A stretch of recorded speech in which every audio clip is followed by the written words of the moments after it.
Jubilee hills ఉప ఎన్నికల ప్రచారం ఆఖరి ఘట్టానికి చేరుకుంది. ప్రచార గడువు ముగిసేందుకు మరికొన్ని గంటలే మిగిలి ఉండడంతో ప్రధాన పార్టీల నేతలు ఓటర్లను తమ వైపు తిప్పుకునేందుకు విస్తృతంగా ప్రయత్నిస్తున్నారు. ప్రత్యర్థులపై విమర్శనాస్త్రాలు సంధిస్తూ నేతలు ప్రచారంలో దూసుకెళ్తున్నారు.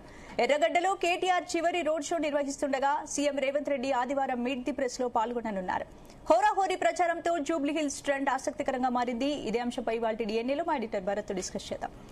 భరత్, జూబ్లీ హిల్స్ ప్రచారం దాదాపు ముగింపు దశకు చేరుకుంది. ఓటర్ల నాడి ఎలా ఉందని భావించవచ్చు? సో నాకు మళ్ళీ హుజురాబాద్, మునుగోడు గుర్తుకొస్తున్నాయి elections, by elections. So Dubbaka nail biting అని ఇంత రెండు పార్టీలు ఎఫర్ట్ పెట్టలే. బీజేపీ ఎఫర్ట్ పెట్టింది, అప్పుడు బీఆర్ఎస్ పెట్టలే. ఓన్లీ హరీష్ రావు, మెదక్ జిల్లా నేతలు మాత్రమే పెట్టారు.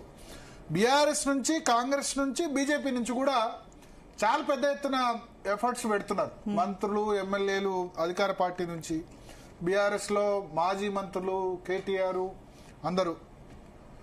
బీజేపీలో సరే ఆలస్యంగా అయినా ఇప్పుడు బండి సంజయ్ కూడా వచ్చేసారు. ఒక ధర్మపురి అరవింద్ తప్ప అందరు బీజేపీ ఎంపీలు, అగ్రనేతలందరూ కూడా క్యాంపెయిన్ లో గట్టిగా తిరుగుతున్న పరిస్థితి మనకు కనిపిస్తుంది.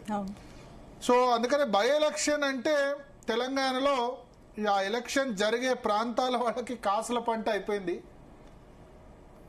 దాదాపు 200 కోట్లు ఈజీగా ఖర్చు అవుద్ది. ప్రధాన పార్టీలు అన్ని కలిపి అన్ని రకాల ఖర్చులు 200 crores పైనే అవుతుంది.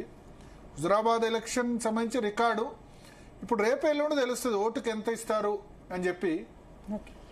కొద్దిమంది చెప్తున్నారు అధికార పార్టీ ఇంత, బీఆర్ఎస్ ఇంత అని చెప్పి. ఆల్రెడీ రేపు రాత్రి నుంచి స్టార్ట్ అవుద్ది. సో ఫార్చునేటా, అన్ఫార్చునేటా ఇవన్నీ పక్కన పెడితే మనీ పాలిటిక్స్ తెలంగాణలో, ఆంధ్రప్రదేశ్లో, మహారాష్ట్రలో, కర్ణాటకలో అన్ని చోట్ల కూడా స్టార్ట్ అయినాయి. రేపు సాయంత్రం 5 గంటల తర్వాత ప్రచారం చేయరాదు. ప్రచారం ఆపినప్పటి నుంచి పైసలు మంచోటి షురూ అవుతుంది. ఇది బై ఎలక్షన్ లాగా లేదు, మెయిన్ ప్రధాన ఎన్నికలను తలపించేలా మారింది. అది ఎందుకంటే బై ఎలక్షన్ కొంచెం ఇది ఏదో ప్రభుత్వం పడిపోతుందా ఉంటుందా రిఫరెండం అన్నది కాదు, కానీ చాలా ప్రెస్టీజ్ గా ఆపోజిషన్ కూడా తీసుకుంది, బీఆర్ఎస్ కూడా తీసుకుంది. ఇది గెలిచి మనం కాంగ్రెస్ ప్రభుత్వాన్ని ఇబ్బంది పెట్టాలి, గెలిస్తే గనక రేవంత్ రెడ్డి ఇబ్బందుల్లో పెడతాడని ప్రభుత్వం. రేవంత్ రెడ్డి 80% గెలవాలి, గెలిచి సొంత పార్టీలో ప్రూవ్ చేసుకోవాలి. అధికార ప్రతిపక్షం సంబంధించి కానీ ప్రజల్లో కానీ ఒక పర్సెప్షన్, ప్రభుత్వం మీద వ్యతిరేకత లేదు, 5 సంవత్సరాలు నేనే ఉంటాను, ఖచ్చితంగా దీన్ని ఇంకా సాలిడ్ గా అంటే గెలిస్తే కనుక అదే ఉంటుంది కదా. ఇక రేవంత్ రెడ్డి తిరుగు ఉండదు. సొంత పార్టీ నేతలు కూడా ఎవరు నోరెత్తలేరు, ఇమీడియట్ గా పంచాయతీ ఎలక్షన్ కూడా పెట్టేస్తారు. భారతీయ జనతా పార్టీ స్టార్టింగ్ లో లేదు, బట్ కొంత గత లాస్ట్ వారం 10 రోజులుగా చాలా గట్టిగా కాన్సన్ట్రేట్ చేస్తున్నారు. కానీ మరి ఎంత మేరకు వాళ్ళు రేస్లోకి వస్తారన్నది చూడాలి. ఏదేమైనా ఇప్పుడు క్లియర్ గా 3rd పొజిషన్ భారతీయ జనతా పార్టీ కనిపిస్తుంది, దానిలో అయితే డౌట్ లేదు. బీఆర్ఎస్, కాంగ్రెస్ మధ్య ఓవరాల్ పోరుంది.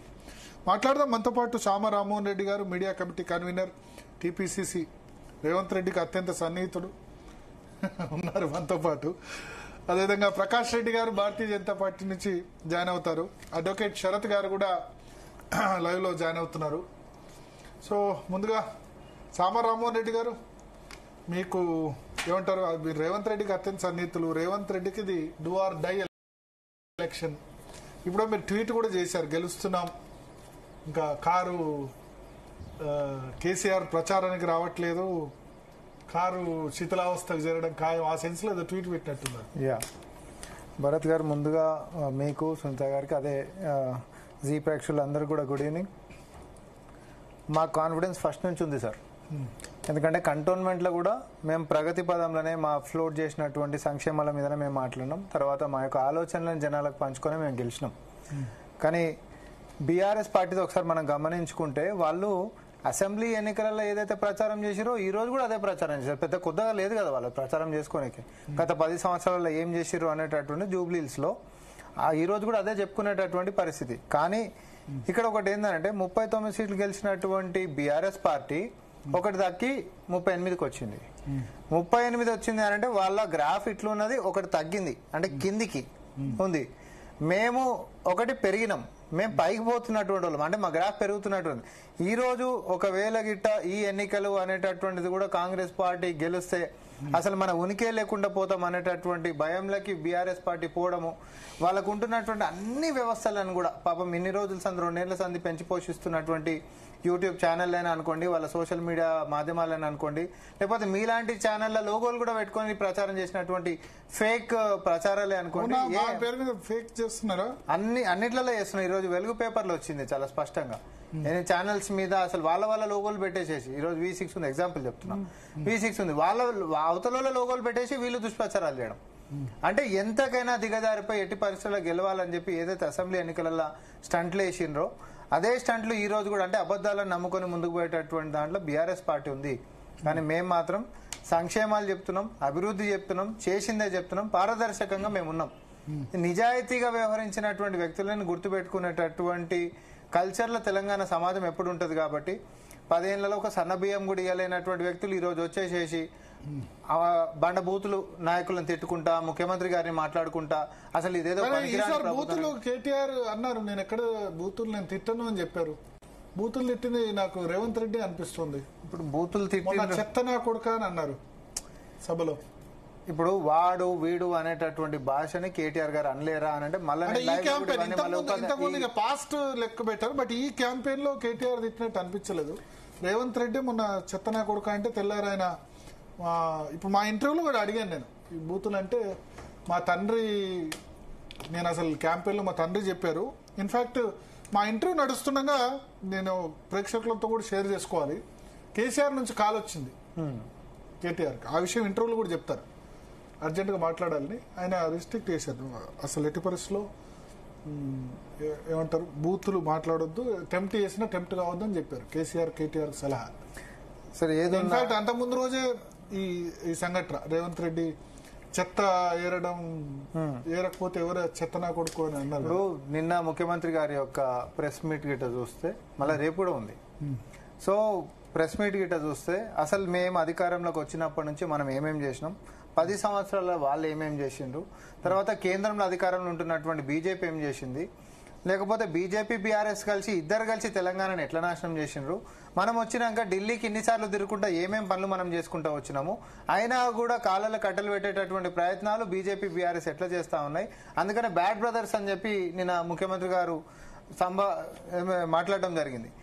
సో కిషన్ రెడ్డి గారు ఒకవేళ గిట్ట జూబ్లీస్ ఇంకా సమస్యలు ఉన్నాయని గిట్ట ఏదైనా అడ్రస్ చేస్తే అది ఆయన కంట్లలో ఆయనే పొడుచుకున్నట్టు తప్ప అంతకు మించి వేరే లేదు. ఎందుకంటే సుదీర్ఘకాలంగా ఒక ఎంపీ లెక్క ఆ ప్రాంతానికి నువ్వు ఉండి కనీసం అక్కడ అభివృద్ధి అనేటటువంటి నోచుకోలేదు ప్రాంతాలు అని అంటే, మొన్నటిదాకా ఉంటున్నటువంటి బీఆర్ఎస్ అయినా లేకపోతే దీర్ఘకాలం ఉంటున్నటువంటి కిషన్ రెడ్డి గారైనా ఇద్దరి యొక్క వైఫల్యాలని జనాలకు మళ్ళీ చెప్పేటటువంటి ప్రయత్నం తప్ప అంతకు మించి అయితే వేరేదేం లేదు కదా.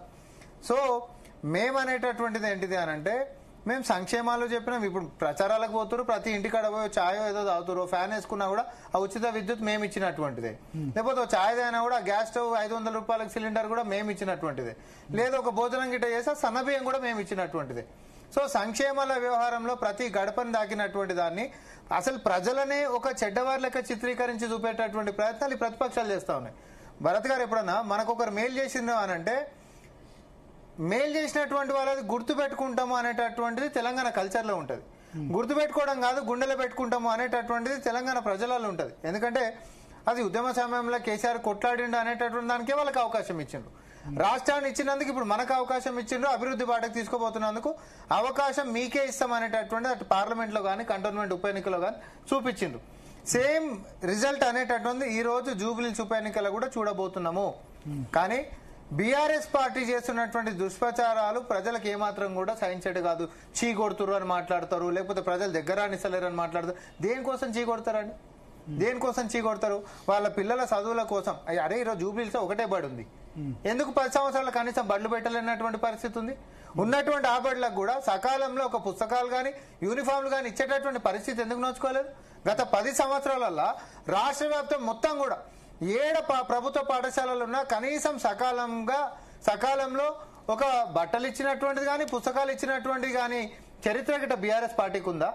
ఇవన్నీ పక్కన వేస్తే సుమారు 7,000 స్కూళ్ళని తీసేసారు. ఏం చేయాలంటే ఎన్రోల్మెంట్ అయితే లేదు, టీచర్ స్టూడెంట్ రేషియో తగ్గిపోయింది కాబట్టి తీసేస్తున్నామని. Same UP కల్చరే. ఇప్పుడు పిల్లల యొక్క విద్యని మనం పెంచాల్సినటువంటి బాధ్యత మన కాడ ఉంటుంది.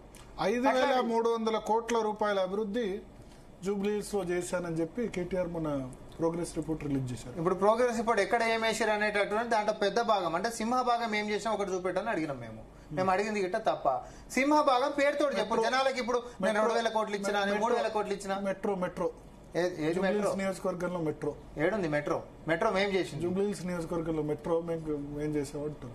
కంప్లీట్ ఇప్పుడు ఫౌండేషన్ ఇప్పుడు నేను ఒకటి చెప్తా.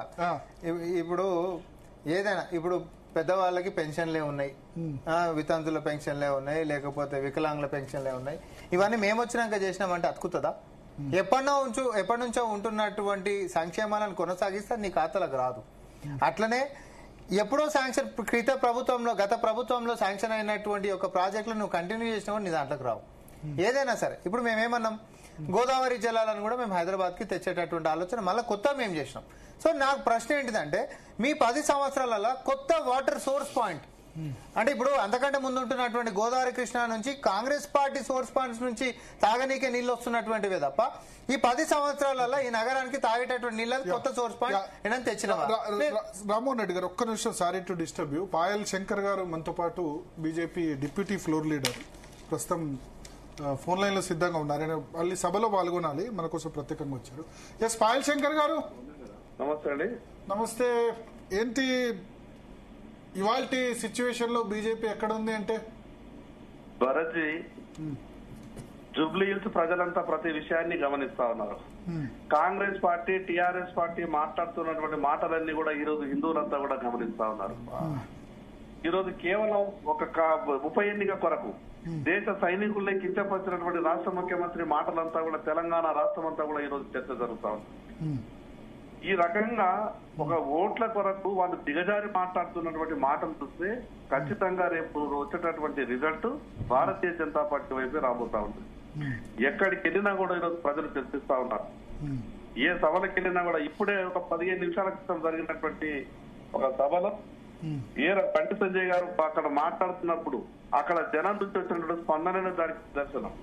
ఆ స్పందన వస్తే కానీ ఓట్లు వస్తాయా? జనం చప్పట్లు బాగా కొట్టారు, బోరబండలో కొట్టారు, ఇక్కడ కొట్టారు. స్పీచ్ పోలరైజ్ చేసే స్పీచ్ బండి సంజయ్ నుంచి కనబడింది, అటు రేవంత్ రెడ్డి నుంచి కనబడింది, కానీ ఓట్లు వస్తాయా? తప్పకుండా మీరు చూస్తున్నారు కదా, బండి సంజయ్ గారి సమావేశాలలో తరలిస్తున్నటువంటి ఓటర్లు వాళ్ళ ఆభావాలు చూడండి. మీరు కూడా మీ టీవీలో కూడా లైవ్ వచ్చింది, మీరు విజువల్స్ ఒక్కసారి మీరు చూడండి. ఈ రోజు మొత్తం హిందువులంతా కూడా రగిలిపోతా ఉన్నారు. ఏ రకంగా ఎందుకు మాట్లాడతారు?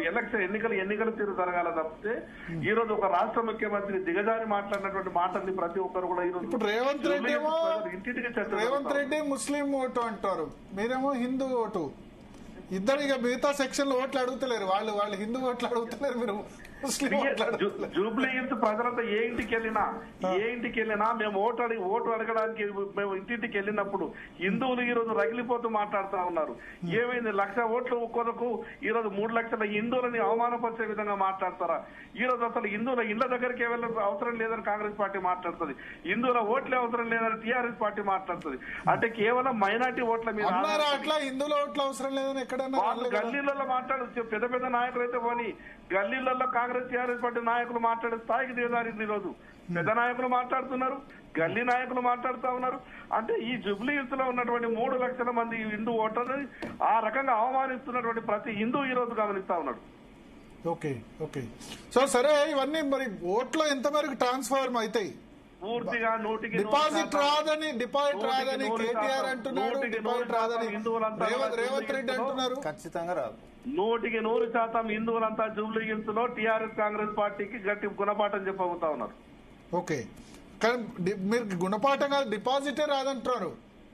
చూస్తారు కదా, నిన్న లేక మొన్న జరిగినటువంటి ఎమ్మెల్సీ ఎన్నికలు కూడా అట్లే మాట్లాడినారు కదా టీఆర్ఎస్ కాంగ్రెస్ వాళ్ళు. ఏం జరిగింది? ఈ ఎన్నిక కూడా గదే జరగబోతా ఉన్నది.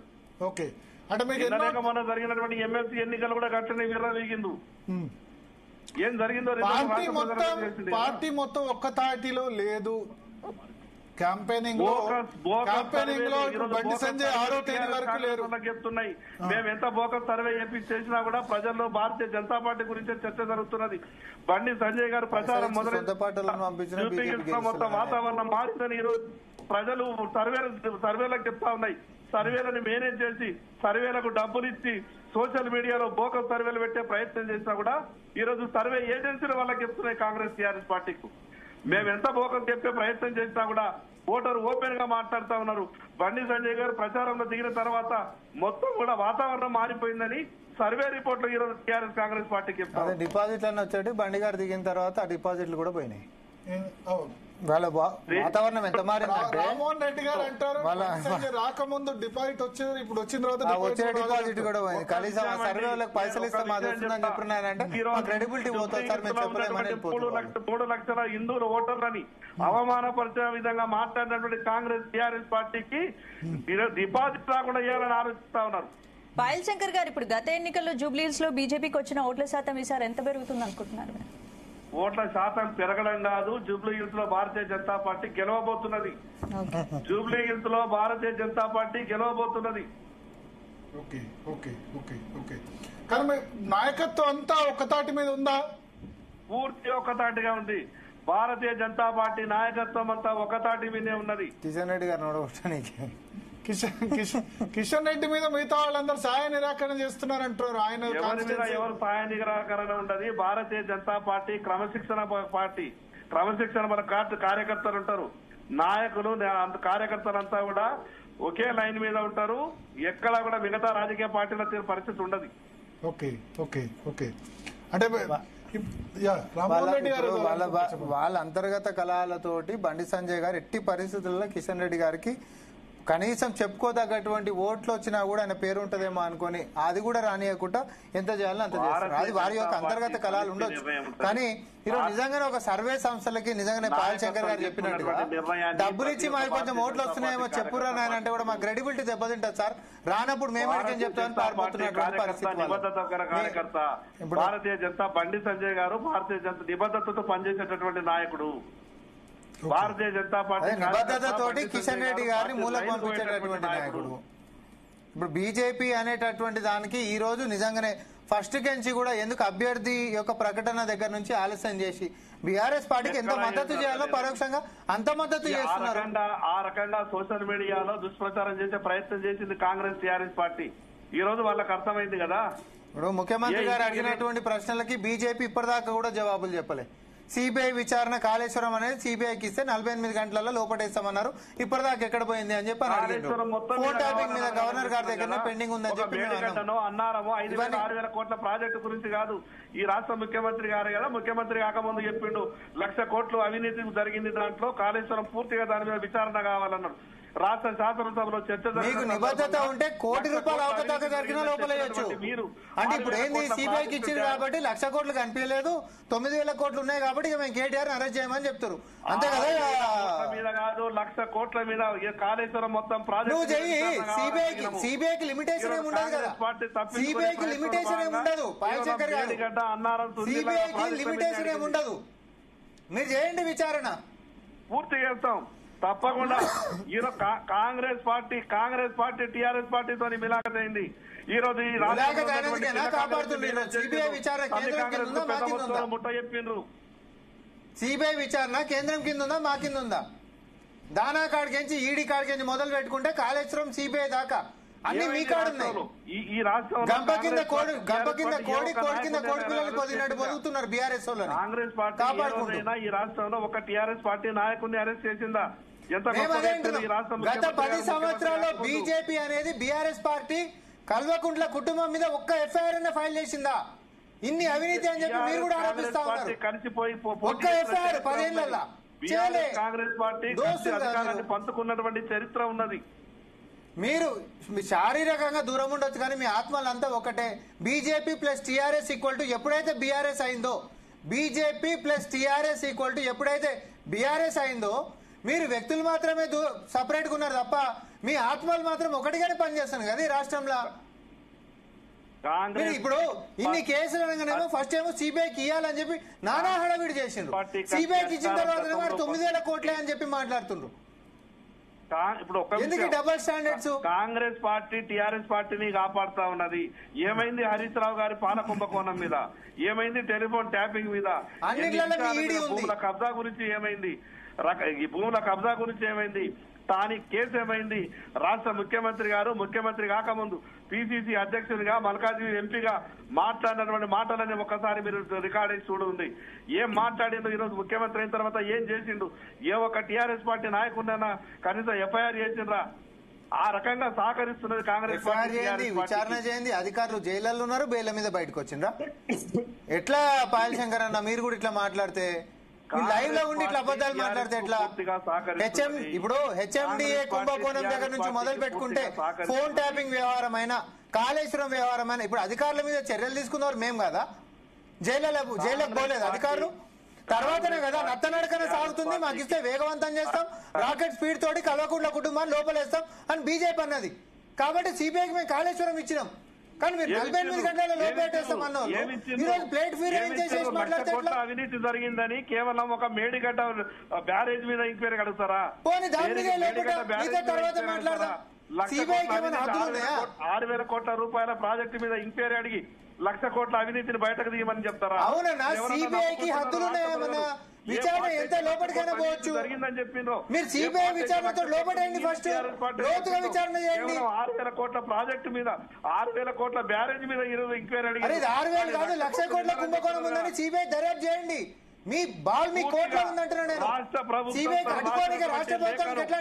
రాష్ట్ర ప్రభుత్వంతో రాసినటువంటి లేఖను సవరించుకొని కాళేశ్వరం ప్రాజెక్టు మీద కాపాడేటటువంటి ఏమైపోయింది అంటే వర్షానికి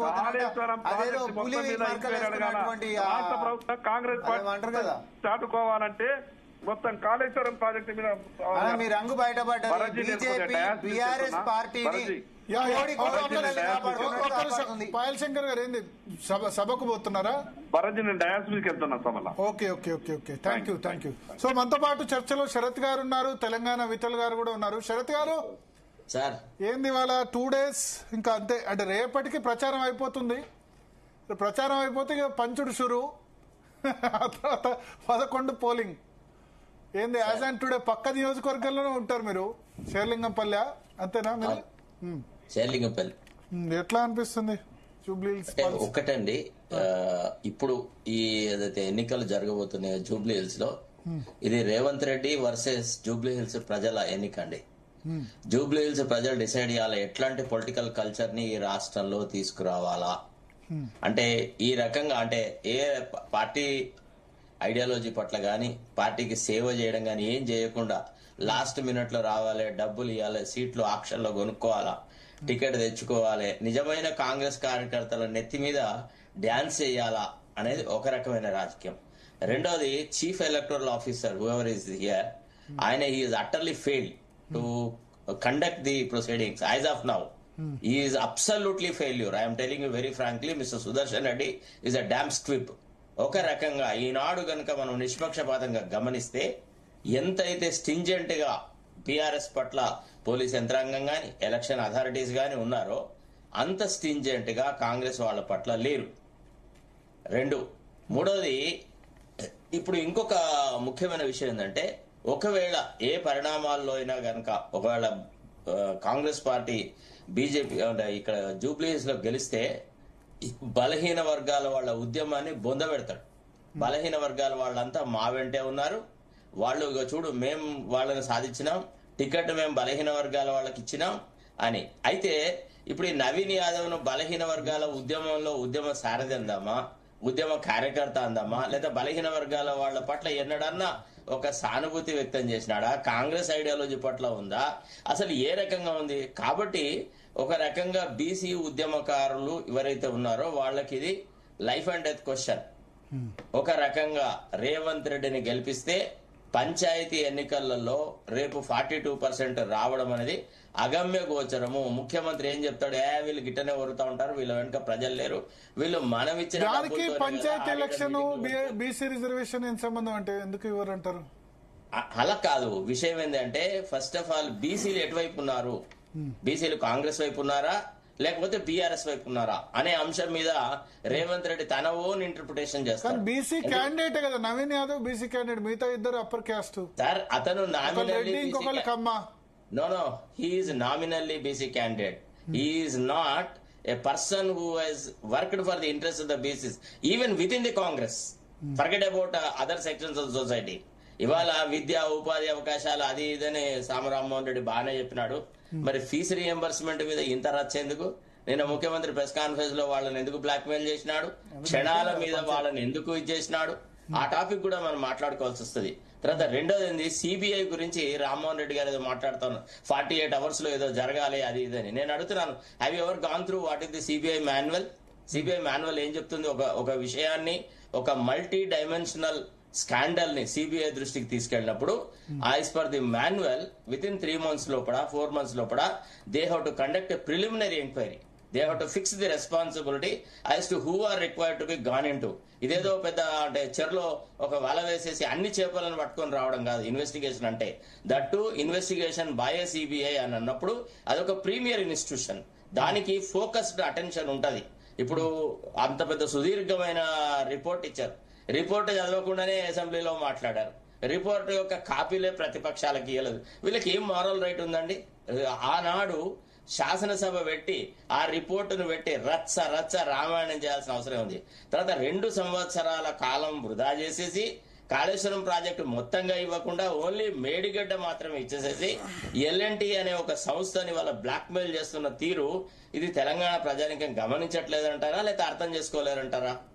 సో ఈ రకంగా వీళ్ళ అభయహస్తాన్ని కనుక ముందర పెట్టుకుని రేవంత్ రెడ్డి గారు, ఇగో ఇది మా అభయహస్తము, దీంట్లో గిన్ని వాగ్దానాలు మేము సంపూర్తి చేసినాం, ఇంకా కొన్ని ఉన్నాయి, ఇగో దశల వారీగా ఈ రకంగా చేస్తాం అని ఒక్క నాడన్నా మీరు కాంగ్రెస్ అభయహస్తాన్ని బయటకు తీసినాడు. Even Jubilee hills by elections లో కూడా కాంగ్రెస్ విడుదల చేసిన మేనిఫెస్టోను ప్రస్తావిస్తూ ముఖ్యమంత్రి అని అంటే ఆయన ఎంత భయాందోళన ఉన్నాడు అనే విషయం మనకు తెలుస్తుందండి. తర్వాత రెండోది, కాంగ్రెస్ కార్యకర్తలు కూడా బాగా ఆలోచిస్తున్నారు. ఇదేంది, ప్రతిసారి ఎన్నికలు రాగానే ఎవడోడు వస్తాడు, సీటు దనుకొని పోతాడు, డబ్బులు ఇస్తాడు, తీసుకుపోతాడు. మళ్ళా డబ్బులు ఇచ్చి లాస్ట్ మినిట్ లో చేరిన అతను నవీన్ యాదవ్ కి ఆ నియోజకవర్గం ఇన్ఛార్జ్ ఎవరికి ఇచ్చినారండి? ఇంకో మారుపేర పైనకి ఇచ్చినారు, వివేక్ ఇచ్చినారు. మీరు ఏం పొలిటికల్ మెసేజ్ పంచదలుచుకున్నారు కార్యకర్తలకి? అంటే పార్టీ లోపల ఏనా లేని సేవ చేసిన వాళ్ళందరినీ బొందముంచేసేసి కేవలం ఈ మధ్య దళారీలకు మాత్రమే అవకాశం ఇస్తామా అనేది కూడా ఆలోచించాలి. ఇప్పుడు అంజన్ కుమార్ యాదవ్ కూడా పోటీ పడ్డాడు, ఆ టికెట్ నాకు కావాలా అది ఇది అన్నాడు, కొంత అసంతృప్తి వ్యక్తం చేసినాడు. ఆయనకి ఏమన్నారు, ఒకటే కుటుంబంలో ఇద్దరికి ఎట్లా అన్నారు.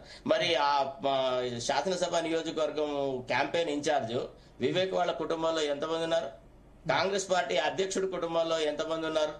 కాంగ్రెస్ పార్టీ ముఖ్య ప్రతిపక్ష నాయకుడు రాహుల్ గాంధీ ఇంట్లో ఎంతమంది ఉన్నారు రాజకీయాలలో? కుటుంబ పాలన గురించి కాంగ్రెస్ మాట్లాడడం, అతను టికెట్ ఇవ్వకండి. అంజన్ కుమార్ కి మీరు టికెట్ ఇవ్వదలుచుకోలేదు, సాదాసీదా మంచి బలహీన వర్గాలలో గ్రాస్ రూట్ లెవెల్ నుంచి ఉన్నాడు, చిన్నప్పటి నుంచి కాంగ్రెస్ కి తన జవసత్వాలను కాంగ్రెస్ కు దారపోసినాడు. అట్లాంటి వ్యక్తిని కాదని మీరు ఎవరో ఒక ఊతు ఏదో రకంగా వచ్చిన వ్యక్తికి ఈనాడు మీరు టికెట్ ఇచ్చి ఏం మాట్లాడతారు? తర్వాత ముస్లిం ఓట్ల కోసమని ముస్లింలతో ఏమాత్రం సన్నిహిత సంబంధాలు లేని అజరుద్దీన్ తీసుకొని వచ్చి ఇచ్చినారు మంత్రివర్గంలో సీటు. అది ఎట్టా మంత్రివర్గంలో ముస్లింలను చేర్చుకోవడానికి ఇది సరైన సమయం అంటారా? There is something called legality, illegality and propriety and impropriety అంటారు. అంటే ఔచిత్యము అని అంటారు. రాజకీయాలను ఎంతో కొంత మార్చాలి, రాజకీయాలకు ఒక దిశ తీసుకురావాలి, ప్రజల్లో కూడా చైతన్యం. ఇప్పుడు అజారుద్దీన్ ఇవ్వడానికి మీరు తప్పు పడుతున్నారా? అంతేనా? 100%. అజారుద్దీన్ వల్ల చిల్లి పైసా ప్రయోజనం లేదు. అజారుద్దీన్ ఎన్నడూ కూడా ముస్లింల కోసం కృషి చేసినవాడు. మహమ్మద్ అలీ షబీర్ వైఎస్ రాజశేఖర రెడ్డి వెంట ఉండి 4% రిజర్వేషన్ ముస్లింలకు రావడానికి కృషి చేసినారు. తదనంతరం జరిగినటువంటి లిటిగేషన్ లోపల సుప్రీంకోర్టులో కూడా మంచి న్యాయవాదులను పెట్టి స్టేటస్ కో పెట్టి ఇప్పటి వరకు ముస్లిం ప్రజానీకం, ముస్లిం విద్యార్థులు కనుక ఆ 4% రిజర్వేషన్ ను అనుభవిస్తుంటే that is because of Mohammed Ali Shabbir. అయితే ముఖ్యమంత్రికి ఐడెంటిటీ క్రైసిస్. అదేంటంటే తనకంటే సీనియర్లు అందరినీ మంత్రివర్గంలో చేర్చుకుంటే తన ఆధిపత్యం తగ్గిపోతుంది, తను ఎవడు పట్టించుకోవట్లేదు అనేటువంటి ఒక అంశం. తర్వాత రెండోది, ముఖ్యమంత్రి యొక్క ప్రచార సరళి. అంటే ఐఎమ్ నాట్ కండెమింగ్ ముఖ్యమంత్రి. ఇప్పుడు మీరు మాటల సందర్భంలో కేటీఆర్ చాలా మృదుగా మాట్లాడినారు, అది ఇది అని అన్నారు. సరే, మీ అటెన్షన్ ఎస్కేప్ అయిందేమో కానీ కేటీఆర్ డైరెక్ట్ గా ముఖ్యమంత్రి పట్టుకొని నువ్వు మొగోడివా నీకు మొగతనం ఉంటే అనేటువంటి మాటలు మాట్లాడి. ఇక అంతకంటే నీచమైన బజారు భాష ఇంకోటి లేదు. మీరు అంటే ఆయన దృష్టికి తీసుకురావాల్సింది కేటీఆర్ నువ్వు అన్నవా లేదా అని డైరెక్ట్ గా కాలర్ పట్టుకొని అడిగితే, అంటే ఇప్పుడు జర్నలిజం ఇప్పుడు ఇంటర్వ్యూ రాత్రి 9 గంటలకు ఉంది. మీరు అడిగిన ప్రశ్న అడిగా బూతులు మొదలు పెట్టింది ఎవరు, మాట్లాడింది ఎవరు అని చెప్పి నేను చూశాను. రాత్రి 9 గంటలకు కేటీఆర్ మన ఇంటర్వ్యూ జరుగుతున్నప్పుడు కూడా అప్పుడప్పుడు కొంత మీ ఇంటర్వ్యూ భాగాలు వచ్చినాయి. నేను ఆల్రెడీ 50 to 60% చూసా. మీరు చాలా ప్రశ్నలు సార్. అసలు మిమ్మల్ని కూడా కాంగ్రెస్ తో జత కలిపి కేటీఆర్ మాట్లాడిన తీరు కూడా కొంత నేను అబ్జర్వ్ చేసిన. అంటే నేను అనేది ఏంటంటే రాజకీయ పరిభాష. ఇప్పుడు నన్ను బీఆర్ఎస్ వాళ్ళు కాంగ్రెస్ అంటారు, కాంగ్రెస్ వాళ్ళు బీఆర్ఎస్ అంటారు, బీజేపీ వాళ్ళు ఇంకోటి అంటారు. అది కాదు అట్లా అనడం సంతోషం. ఎందుకంటే అట్లా అంటే సంతోషం. ఎందుకంటే ఏంది, వాళ్ళకి ఆపోజిట్ క్వశ్చన్స్ అడుగుతున్నా అన్నట్టే కదా. బీఆర్ఎస్ వాళ్ళు కాంగ్రెస్ అంటే, కాంగ్రెస్ వాళ్ళు బీఆర్ఎస్ అంటే, లేదా కాంగ్రెస్ వాళ్ళు బీజేపీ అంటే వాళ్ళకి అనుకూలమైన ప్రశ్నలు అడగట్లేదంటే మనం న్యాయం చేస్తున్నట్టే లెక్క. కాంగ్రెస్ లో ఎంత గ్రూప్ రాజకీయాలు అంటే ఈ రోజు రేవంత్ రెడ్డి బర్త్డే సందర్భంగా నీలం మధు ఒక ఫుల్ పేజ్ అడ్వర్టైజ్మెంట్ ఇచ్చినాడు. అందులో ఆ జిల్లా మంత్రి దామోదర్ రాజనరసింహ బొమ్మలు లేదు తెలుసా. మరి ఆయన దళితుడు, ఆయన మాదిగ సామాజిక వర్గానికి చెందినాడు. అంటే మాలలకి ఎంత పట్టుంది కాంగ్రెస్ లో, మాదిగలు ఎంత పక్కకు తీయబడుతున్నారు అనేది చాలా క్లియర్ గా ఉంది. అంటే అదే ఫోటో తర్వాత, అదే అడ్వర్టైజ్మెంట్ తర్వాత సెకండ్ అడ్వర్టైజ్మెంట్ లో మళ్ళీ అందరు మంత్రివర్గ సహచరులను ఇతరులను ఇచ్చినటువంటి సందర్భం చూసాం. నేను రామ్మోహన్ రెడ్డిని ఒక్క ప్రశ్న అడుగుతున్నాను. మొన్న కాంగ్రెస్ పార్టీ అధికారంలోకి రావడానికి కష్టపడ్డా ఎంత మందిని ముఖ్యమంత్రి ఆదరించినాడు, ఎంత మందికి అవకాశాలు ఇచ్చినాడు? ఈ ఊతుగాళ్ళందరూ ఎక్కడి నుంచి వచ్చినారు? ఎవరు? ఈ అమిత్ రెడ్డి, గుత్తా సుఖేందర్ రెడ్డి కొడుకో లేదా ఇంకెవడో, వీళ్ళంతా ఎవరు? ఎక్కడి నుంచి వచ్చినారు? వీళ్ళకు కాంగ్రెస్ తో ఏం సంబంధం? సీతా దయాకర్ రెడ్డి ఎట్లా women and child welfare commission కి చైర్మన్ అవుతుంది చెప్పండి ఒక మాట. అంటే ప్రతి చోట కులతత్వం తీసుకువచ్చేసేసి వ్యవస్థలను భ్రష్టు పట్టించి ఇప్పుడు ప్రజాస్వామ్యం మా వల్లనే నిలబడుతుందని కాంగ్రెస్ అంటే జనం నవ్వుకుంటా ఉన్నారు. తర్వాత కాంగ్రెస్ ని ఒక పద్ధతి ప్రకారంగా యాంటీ హిందూ అనే ఒక ప్రొజెక్షన్ తీసుకొస్తున్నారు. ఒక ముఖ్యమంత్రి మాట్లాడాల్సిన భాషన కాంగ్రెస్ హైతో ముసల్మాన్ హై, కాంగ్రెస్ నైతో ముసల్మాన్ నయ్యే అంటారా సార్? ముఖ్యమంత్రి రాజ్యాంగబద్ధంగా ఏమని ఓట్ తీసుకుంటాడు? కమ్యూనికేషన్ కొంచెం లాంగ్వేజ్ ప్రాబ్లం అన్నట్టు అనిపించింది నాకు. ఆయన ఉద్దేశం ఏంటంటే కాంగ్రెస్ కాంగ్రెస్ లేకుంటే ఏం లేదు సార్, తెలుగులో బూతులు తింటున్నాడు సార్. లాంగ్వేజ్ కాదు, మీకు తెలియదు అసలు. ఉర్దూ మాట్లాడాలనుకుని అట్లా ఎవడు మాట్లాడమన్నాడు? ఉర్దూ ఎవడు మాట్లాడమన్నాడు? అంటే మరి అప్పీల్ చేయాలి కదా, ఓటర్లు ఉన్నప్పుడు అప్పీల్ చేయాలి. ఇప్పుడు అంతే కదా. నేనే ఇప్పుడు మీకు ఒక విషయం చెప్పానా, బూతులు తిట్టేటప్పుడు ఉర్దూ చాలా బాగా వస్తుంది రేవంత్ రెడ్డికి. మంచి మాట మాట్లాడడం కష్టం. ఆయన మొత్తం సబ్జెక్టు సిలబస్ లో ఓన్లీ బూత్ శాస్త్రం తప్ప ఇతరతరం లేదు. ఒక ప్రతిపక్ష నాయకులను పట్టుకొని ఆయన మాట్లాడుతున్న భాష ఎంత జుగుప్సాకరంగా ఉందండి. ఒక బై ఎలక్షన్ గెలిచినా ఓడినా ఏం జరిగినా ఏంటిది, what is it going to effect ఇవాళ స్టేట్ లో? పోనీ రాష్ట్ర ఫైనాన్షియల్ వ్యవస్థ పరమ దుర్మార్గంగా ఉంది అని ముఖ్యమంత్రి నిన్న ప్రెస్ కాన్ఫరెన్స్ లో చెప్పిన తీరు చూసిన తర్వాత జూబ్లీ హిల్స్ ఉన్న ఏ ప్రజలు ఆ ప్రాంతం అభివృద్ధికి ఈ ప్రభుత్వం ఏమైనా డబ్బులు కేటాయిస్తుందని ఊహిస్తారు? ఒకసారి ఆలోచించండి. ఏ సందర్భంలో ఏం మాట్లాడాలా, ఏ ఔచిత్యంతో మాట్లాడాలా? ఎవడన్నా రాష్ట్రంలో సమస్య లేని వాడు ఎవడు? Bharat, I don't know whether you studied economics or not. నాకు ఎకనామిక్స్ ఒక subject. Deficit financing is a method of it is a symbol of growth in the economy. General గా కుటుంబాలలో కూడా ఆదాయానికి మించిన ఖర్చులు ఉన్నప్పుడే కుటుంబ సభ్యులు అందరూ సమిష్టిగా కృషి చేసి మన ఖర్చులను నిభాయించుకోవడానికి కృషి చేస్తా ఉంటారు అనమాట. కాబట్టి నాకు అప్పులునే డబ్బులు. మరి పోనీ బీఆర్ఎస్ అప్పులు చేసింది, నువ్వు చేయట్లేదా? చెప్పండి ఒక మాట, నీవు అప్పులు చేయట్లేదా? ఓకే, ఒకసారి విఠల్ గారితో మాట్లాడదాం. చాలాసేపటి నుంచి ఉన్నారు. విఠల్ గారు సార్ నమస్కారం. భరత్ గారు, మా మిత్రుడు సామ నరసింహారెడ్డి అన్న, యాక్చువల్ గా సామ నరసింహారెడ్డి గారు చేసిన కష్టానికి ఎప్పుడో రామ్మోహన్ రెడ్డి నరసింహారెడ్డిని చేసేవనా? సారీ రామరెడ్డి అన్న, ఇక్కడ కొన్ని ఫ్యాక్ట్స్ మీ ద్వారా ఎలక్షన్ కమిషన్ దృష్టికి తీసుకురావాలనుకుంటున్నా. కొంతమంది జర్నలిస్టులు నాకు చెప్పిన విషయము, బోరబండలో ఇప్పుడు ప్రజెంట్ జరుగుతుంది, బోరబండ సైట్ 2 కాలనీలో ఒక పార్టీ 1000 రూపాయలు, ఒక పార్టీ 2500 ఇస్తుంది. ఓపెన్ గా జరుగుతుంది. 2500 ఎవరు, 1000 ఇచ్చేది ఎవరు? 1000 రూపాయలేమో ఆల్రెడీ టీఆర్ఎస్ ఫస్ట్ పేజ్ లో ఇచ్చింది. కొంతమంది తెలిసిన వాళ్ళకి గూగుల్ పే ద్వారా ఇంకో 1000 రూపాయలు ఇస్తుందట. అంటే టీఆర్ఎస్ పార్టీ 2000, కాంగ్రెస్ పార్టీ కొన్ని చోట్ల 2500, కొన్ని చోట్ల 3000. ఇద్దరుకు సంబంధించిన నాయకులు చెప్తున్నారు, అక్కడ పంచుతున్న వాళ్ళే చెప్తున్నారు. ఎలక్షన్ కమిషన్ గైడ్ లైన్స్ ప్రకారము మనకి 30 లక్షలు ఎమ్మెల్యే సీటుకి 30 లక్షలు, ఎంపీకి 75 లక్షలు ఖర్చు పెట్టాలి. కానీ ఈ ఒక్కొక్క కార్పొరేటర్ డివిజన్ లోనే ఒక్కొక్క మీటింగ్ కే దాదాపు 10 లక్షలు ఖర్చు పెడతలేడు. 75 లక్షలు ఎంపీ సర్పంచ్ కి 75 లక్షలు దాడుతున్నది ఎమ్మెల్యే. ఎవరు అడిగారు? ఆ అమెరికాలో లాగా అమెరికన్ ప్రెసిడెంట్ ఎలక్షన్ లో ఖర్చు లిమిట్ లేనట్టు మన దగ్గర కూడా తీసేస్తే బెటర్. వాటి అనవసరంగా ఇవన్నీ ఇంప్లిమెంట్ అయ్యేది. సభ్యులు 60-70 లక్షలు ఖర్చు పెడుతున్నారు. అందుకనే నేను సర్పంచ్ ఎంపీటీసీలు కూడా 75 లక్షలు దాడుతున్నారు. వాటి లిమిట్లు పెట్టి వేస్ట్ అనవసరంగా. అంటే ఎంత హిపోక్రసీ చూడండి. ఇప్పుడు పేరుకేమో 30 లక్షలు, ఒక్కొక్క డీజే మీటింగ్ లకి దానికే 10 లక్షలు 50 లక్షలు అవుతున్నాయి. ప్లస్ ఎలక్షన్ ఒక్క రోడ్ షోకు దాడుతాయి 75 లక్షలు. అంటే మనము పేపర్ మీద చెప్పే రూల్స్ కి ఇప్పుడు ఎలక్షన్ కమిషన్ ఇప్పుడు ఏ ఇంట్లో ఇప్పుడు నిన్న రాత్రి నాకు కొంతమంది అక్కడ CN Reddy Congress corporator CN Reddy ఇంట్లో డబ్బులు ఉన్నాయని చెప్పి ఒక వీడియో వచ్చింది. అదే విధంగా ఇక్కడ రోహిన్ రెడ్డి పొంగులేటి శ్రీనివాస్ రెడ్డి వీళ్ళంతా కూడా కాంగ్రెస్ డంప్ అక్కడ ఉందని చెప్పి సోషల్ మీడియాలో ఒక వీడియో జరుగుతుంది. అంటే ఎవరిని పిచ్చోళ్ళని చేస్తున్నాం మనం? ప్రజాస్వామ్యం పేరుతో ఎలక్షన్ కమిషన్ రూల్స్ ఏమో ఇట్లుంటాయి, ప్రాక్టికల్ చూస్తేనేమో ఈ ఎలక్షన్ ఖర్చే ఒక 200-300 కోట్లు దాటేటట్టు ఉంది.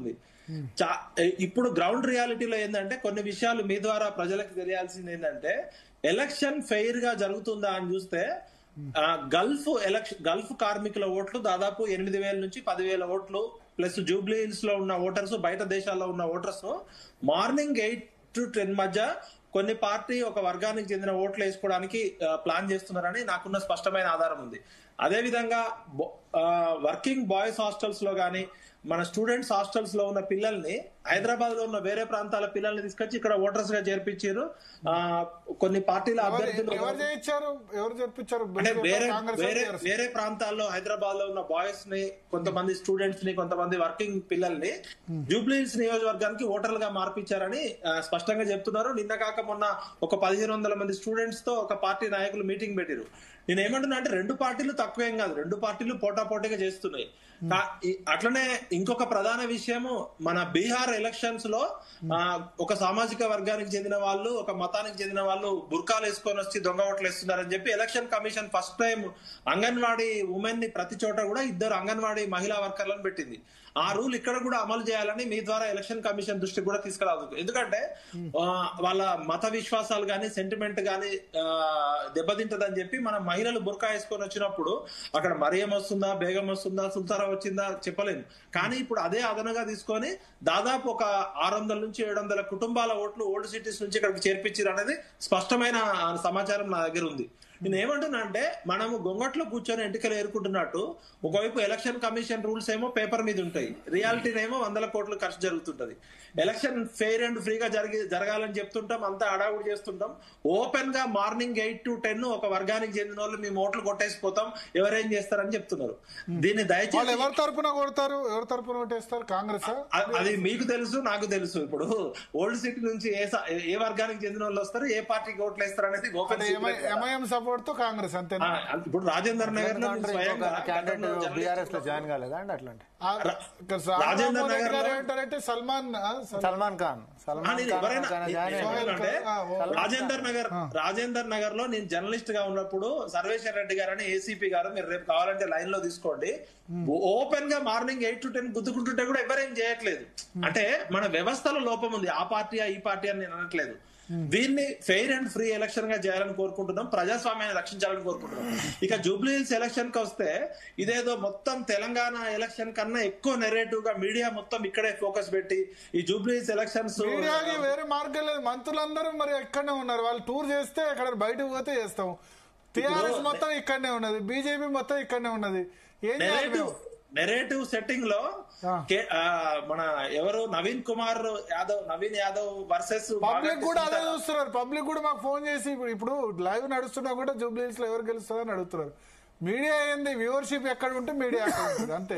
సార్ ఇప్పుడు నేను ప్రధానంగా చెప్పదలుచుకుంది ఏంటంటే, ఏదైనా ఎలక్షన్ జరిగితే నవీన్ యాదవ్ వర్సెస్ మాగంటి సునీత జరగాల్సిన ఎలక్షన్ కేటీఆర్ వర్సెస్ రేవంత్ రెడ్డిగా మారిపోయింది. అది అంటే వాళ్ళిద్దరే కొట్లాడుతున్నారా ఎలక్షన్ లో అన్నట్టుగా ఆ స్థాయికి మించి బిలో బాటం భాష ఇద్దరు కూడా మాట్లాడుతున్నారు. కేటీఆర్ గారు మాట్లాడుతున్నారు, రేవంత్ రెడ్డి గారు మాట్లాడుతున్నారు. కాకపోతే ఇక్కడ social media perception management narrative లో బీఆర్ఎస్ అనేది ప్రతి చోట పైచేయి సాధిస్తుంది. ఎందుకంటే వాళ్ళు ప్రతి చోట అఫెన్స్ లో ఉన్నారు, కాంగ్రెస్ పార్టీ డిఫెన్స్ లో పడుతుంది.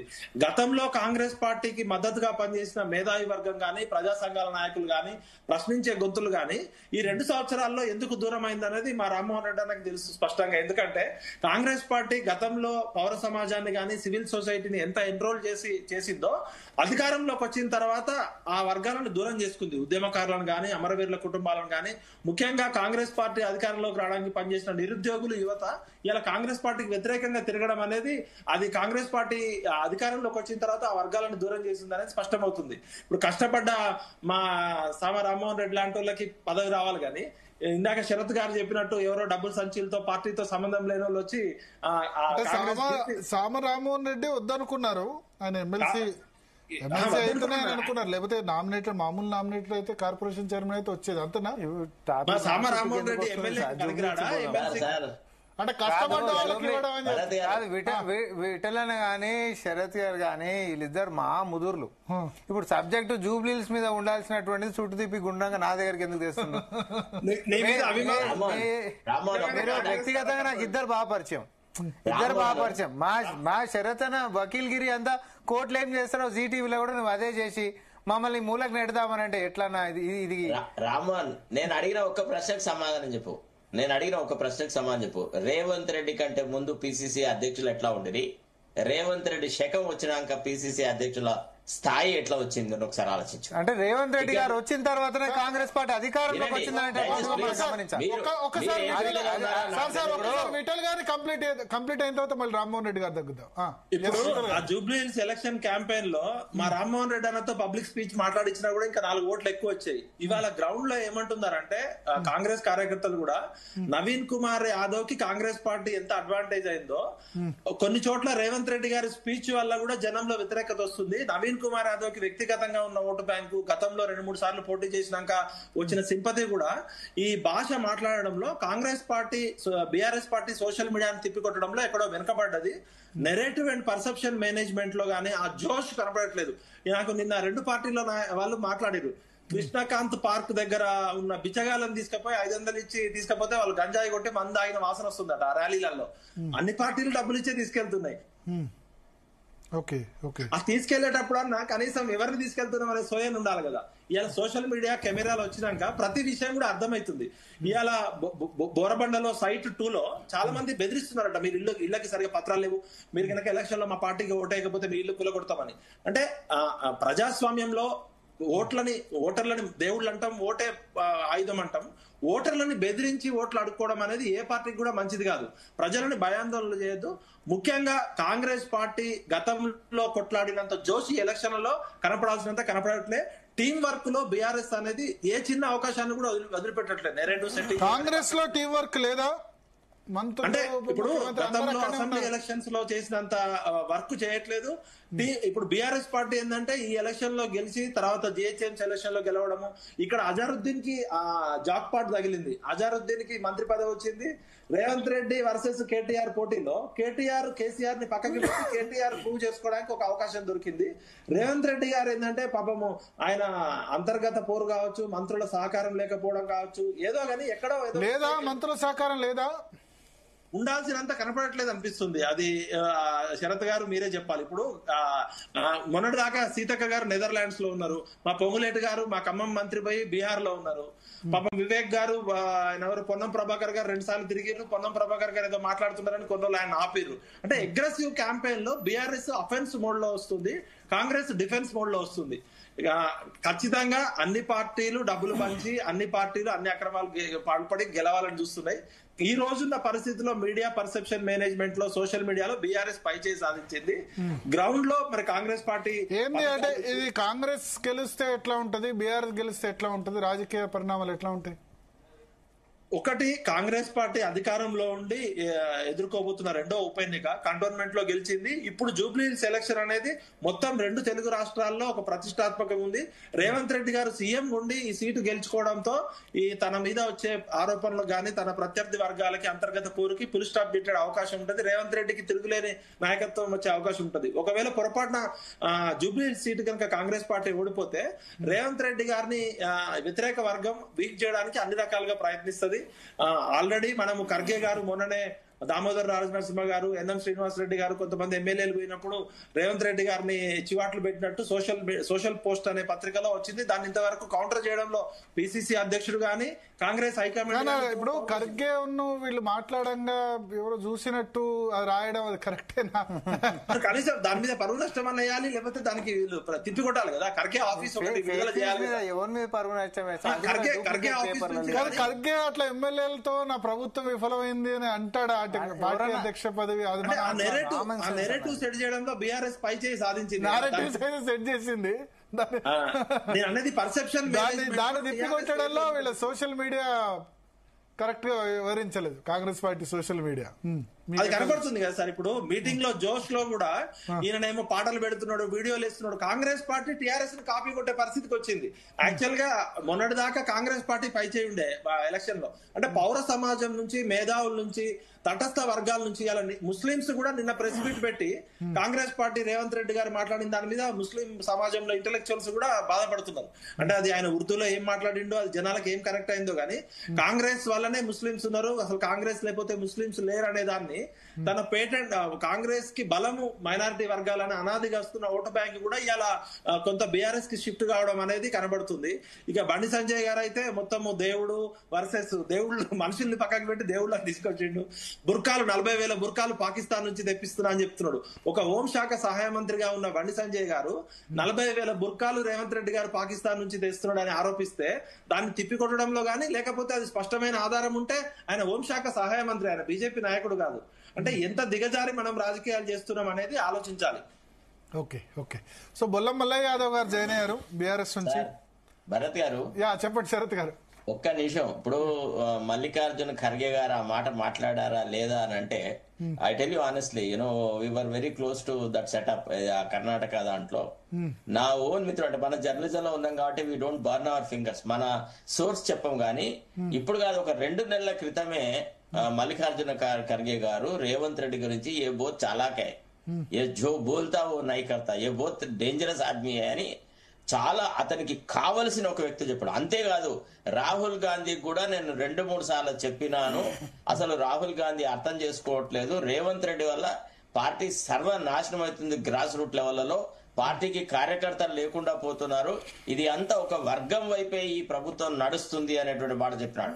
ఇది వాస్తవము, దీన్ని ఎవరు కాదలేదు. సరే రేవంత్ రెడ్డి ఏదో అక్కడ పిచ్చాపాటి మీటింగ్ లో నేను కనుక్కున్నాను, అసలు మల్లికార్జున ఖర్గే అట్లా అనలేదు అది ఇదని బహిరంగంగా ఎప్పుడన్నా మాట్లాడమను, అన్నాడా లేదా అనే దానికి మనం ఒకవేళ చెప్పచ్చు. రెండోది ఏమంటే భరత్ గారు, ఇప్పుడు ఈ ఎన్నికల సరళి జరుగుతున్న తీరు చూస్తే, ఒకవేళ కాంగ్రెస్ గెలిచిందే అనుకుందాం, గెలిస్తే రేపు అక్బరుద్దీన్ ఓవైసీ ఏమంటాడు తెలుసా, మేరా పైర్ కా జూతా హై కాంగ్రెస్ అంటాడు. మేం గెలిపిస్తే గెలిచినారు, మీకేం సత్తా సామర్థ్యం ఉంది, మీరేం బీకినారు, మీ వల్ల ఏమవుతాడు ఇదివరకే అన్నాడు. ఇద్దరు అంటాడు ఆయన, రెడ్ అయినా రావైనా ఎవరైనా నా దగ్గర రావాల్సిందే అని అన్నాడు. అంతేకాదు ఇంతకు ముందు నాకు వాళ్ళు చాలా క్లోజ్ గా తెలుసు, ఒకసారి ఏమన్నాడు తెలుసా, రామచంద్ర రావు కిషన్ రెడ్డి గురించి మాట్లాడింది. బీజేపీ అంటారు. భరత్ గారు ఇదివరకు కూడా ఒకసారి అక్బరుద్దీన్ ఓవైసీ ఏమన్నాడు తెలుసా, ముఖ్యమంత్రి ఎవడైనా మన పాదాల చెంత నిలబడాల్సిందే, మనని కాదని హైదరాబాద్ లో రాజ్యాధికారం రాదు, ఇప్పుడు చూడండి ఒక అసెంబ్లీ ఎన్నికలప్పుడేమో అసదుద్దీన్ ఓవైసీని, తర్వాత ఎంఐఎంను ఇష్టం వచ్చినట్టు తిట్టిన రేవంత్ రెడ్డి శాసనసభ మొట్టమొదటి సమావేశంలో కొద్దిగా పరుషంగా మాట్లాడుకున్నారు ఇద్దరు, ఎవరు అక్బరుద్దీన్ ఓవైసీ అండ్ అసదుద్దీన్ ఓవైసీ, మన ఇతను రేవంత్ రెడ్డి. ఆ తర్వాత రంగు మార్చి ఇవాళ అసలు కాంగ్రెస్ పార్టీ అనేది ఒక ఎంఐఎం కి తలలో పువ్వులాగా తయారైంది. ఇవాళ అసలు యాక్చువల్లీ అరాచక శక్తులు ఇవాళ గాంజా గింజా అది ఇదని బాగా పెద్ద పెద్ద మాటలు మాట్లాడుతున్నారు కదా, దాంట్లో 70% ఎవరు ఇన్వాల్వ్ అయి ఉన్నారండి? Whom are you trying to fool? ఇది మనము కొన్ని విషయాలు ఆలోచించాలి భరత్ గారు. ఎలక్షన్స్ వస్తాయి పోతాయి అది పోతాయి, కానీ at our stage we must be very candid, very honest, and we should inculcate some good political culture. ఇది కాదు ఇప్పుడు ఫర్ ఎగ్జాంపుల్ ఇప్పుడు మన బొల్లం యాదవ్ గారు ఉన్నారు, ఫర్ ఎగ్జాంపుల్ రేపు ఇంత కష్టపడి అన్ని సమాచారంగా దాంట్లోకి వచ్చి దీంట్లో వచ్చి పార్టీని అంత చేస్తున్నాయని నువ్వు వనికిరావని వేరే వాళ్లకు సపోజ్ కేసీఆర్ టికెట్ అమ్మినాడు అనుకో, అప్పుడు ఎట్లుంటది? అప్పుడు ఎట్లుంటది సార్? ఎంత బాధ కలుగుతుంది కాంగ్రెస్ కార్యకర్తలకి? వాళ్ళు ఎంత బాధపడుతున్నారు. ఒక్కొక్కరు చాటకు కలిసినప్పుడల్లా మాతో చెప్తా ఉంటారు, అన్న మీరు ఒక్కళ్లే కార్యకర్తల తరఫున మాట్లాడతారు. సో కాబట్టి Revanth Reddy has not started a good political culture in our state. Honestly speaking, he has diluted the political ideology and political narrative. Bharat గారు ఒక చిన్న పాయింట్ యాడ్ చేస్తారు సార్. ఇప్పటికే 3వ రౌండ్ అవుతుంది విటలన్న మీది. భరత్ గారు ఒక పాయింట్ యాడ్ చేస్తారు. మీరు చెప్పుడు అవుతున్న లిస్ట్ అంతా పెరుగుతుంది, మీకు జవాబులు చెప్పాలి మళ్ళీ మేము. శరత్ గారు చెప్పిన దానికి ఒక పాయింట్ చెప్పండి.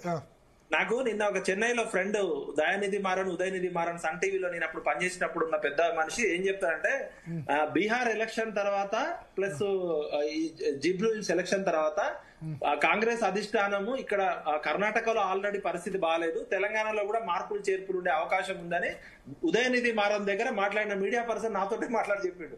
అంటే ఇది అంత రేవంత్ రెడ్డి గారు అంత ప్రతిష్టాత్మకంగా తీసుకోవడానికి కారణం కూడా ఇంటర్నల్ క్రైసిస్ ఉంది. ఇవాళ వాళ్ళు సీనియర్ మంత్రులంతా కూడా రేవంత్ రెడ్డి గారు ఎక్కడ ఫెయిల్యూర్ అయితే దాన్ని అవకాశంగా తీసుకొని ఓడించాలని చూస్తున్నారా సీనియర్ మంత్రులు? ఓడించాలని చూస్తున్నారు. సీనియర్ మంత్రులు మనస్ఫూర్తిగా పనిచేస్తే ఇవాళ ఇంత రేవంత్ రెడ్డి ఒక్కడే కొట్లాడాల్సిన అవసరం ఉంది. ఒక్కడన్నా ఒక పవర్ఫుల్ బయట చూపించండి ఎలక్షన్ లో. రేవంత్ రెడ్డి గారు తప్ప ఒక పొంగులేటి బయట గాని, ఒక బట్టి బయట గాని, ఎక్కడన్నా ఒక తిప్పి కొట్టింది బీఆర్ఎస్ ని తిప్పి కొట్టిన ఒక బయట చూపించండి. ఏదో మొక్కుబడిగా వస్తున్నారు చేస్తున్నారు కానీ ఒక టీం వర్క్ ఎక్కడ కనబడుతుంది చెప్పండి? గతంలో చేసిన team work. Revanth Reddy junior CM seat తీసుకున్నాడు అనే అసూయ, జలసీ తోటి అందరు కూడా ఈయన ఎక్కడ ఫెయిల్ అయితే దీన్ని అవకాశంగా తీసుకోవాలని చూస్తున్నారు. ఒక్క నిమిషం, బొల్ల మల్లయ్య యాదవ్ గారు వెయిట్ చేస్తున్నారు, తర్వాత మీరు ఎస్ బొల్ల మల్లయ్య యాదవ్ గారు. ఇక్కడ బీఆర్ఎస్ వెర్షన్ లేదు ఇప్పటి వరకు. ఎస్ ఇద్దరు కలిసి మమ్మల్ని ఇంతసేపు. బొల్ల మల్లయ్య యాదవ్ గారు అధికార పార్టీలో ఉన్న సమాధానం చెప్పాలి. ఏంది యాజ్ అండ్ టుడే ఏం సిచ్యువేషన్? ఎక్కడ ఇన్ఛార్జ్ ఇచ్చారు మీకు? నేను బోరబండ చూస్తున్నాను. నల్గొండ జిల్లా టీం అంతా కూడా బోరబండ చూస్తుంది. ఈ రోజు ఉన్న సిచ్యువేషన్ తో పాటు రేపు 14వ తారీఖుల కౌంటింగ్ లో కూడా గెలిచేది మేమే, 11వ తారీఖున మెజారిటీగా ఓట్లు పడేది కూడా మాకే. 100% మళ్ళీ మా స్థానాన్ని మేము కైవసం చేసుకోబోతా ఉన్నాం. దానికి ప్రధాన కారణం అధికార పార్టీ ఈ రోజు ఏం చెప్పినా వాళ్ళ వైఫల్యాలే ప్రధాన ప్రచారాస్త్రం మాకు. 2 సంవత్సరాల క్రితం ఏదైతే హామీలు ఇచ్చారో, ఇవాళ నల్ల నీళ్లు 10 సంవత్సరాలు ఫ్రీగా మిషన్ భగీరథ ద్వారా హైదరాబాద్ పట్టణానికి ఇస్తే నల్ల బిల్లులు ఆల్రెడీ డిస్ట్రిబ్యూట్ అయిపోయినాయి. మళ్ళీ ఎన్నికలు అయిపోగానే మొక్కుబెండు వసూలు చేయడానికి సన్నద్ధం అవుతూ ఉన్నారు. అనేక రకమైన పెన్షన్లు కానీ ఇతరత్ర ఏ పథకమైనా ఇప్పటి వరకు హైదరాబాద్ లో కానీ రాష్ట్రంలో అమలు కాలేదు. దాంతోపాటు జూబ్లీహిల్స్ నియోజకవర్గ ప్రజలకు కూడా అందలేదు. దాంతో నమ్మి మోసపోయిన ఈ ప్రజల పక్షాన, తెలంగాణ యావత్ ప్రజల పక్షాన 4 లక్షల మంది రేపు సమాధానం చెప్పడానికి సిద్ధంగా ఉన్నారు. ఏది ఏమైనా కాంగ్రెస్ వైఫల్యాల ప్రచారాస్త్రంగా మా ప్రచారం కొనసాగింది. రేపు గెలవబోయేది మేమే. మీరేం తక్కువ ఖర్చు పెడతలేరు అంటారు ధీటుగా. సరే, మేము ఆల్రెడీ ప్రతిపక్షంలో ఉన్నాం. ఖర్చు అధికార పక్షంతో పోటీ పడి ఖర్చు పెట్టేది ప్రచారం చేస్తున్నాము. దాంట్లో ఎక్కడ రాజీ లేదు. మిగతాదంటే వాళ్ళతో మేము పోటీ పడే ఇవాళ మామూలుగా అసరుద్దీన్ గారు చెప్పినా, అక్బరుద్దీన్ గారు చెప్పినా, ఎంఐఎం అని చెప్పేసి మన మద్దతు కాంగ్రెస్ కి అని చెప్పినా ప్రజలందరూ కూడా స్వచ్ఛందంగా బెనిఫిషియర్స్ ఏదైతే నష్టపోతున్నారో ఆ నష్టపోతున్న వాళ్ళకి రేపు మళ్ళీ ఎవరి వల్ల లబ్ధి పొందగలుగుతారు అని అనుకుంటే అది కేసీఆర్ వల్ల, బీఆర్ఎస్ రానున్న ప్రభుత్వం బీఆర్ఎస్ వల్లనే అనే ఉద్దేశంతో ఇవాళ ఎంఐఎం పార్టీకి సంబంధించిన వాళ్ళు కూడా బీఆర్ఎస్ ఓటు వేయడానికి సిద్ధంగా ఉన్నారు. ఇక్కడ కులాల పరంగానో మతాల పరంగానో ఎన్నికలు జరిగే పరిస్థితి లేదు. వాస్తవాన్ని దృష్టిలో పెట్టుకుని జరుగుతున్న అంటే మద్దతులు ప్రకటించినంత మాత్రాన వాళ్ళు మాకు ఈ పార్టీ మద్దతు ప్రకటించింది కదా, మేము ఈ మతానికో కులానికో సంబంధించిన వాళ్ళం కదా, వన్ సైడెడ్ గా ఇటేపేద్దామనే పరిస్థితి ఈ రోజు ఏ వర్గంలో లేదు.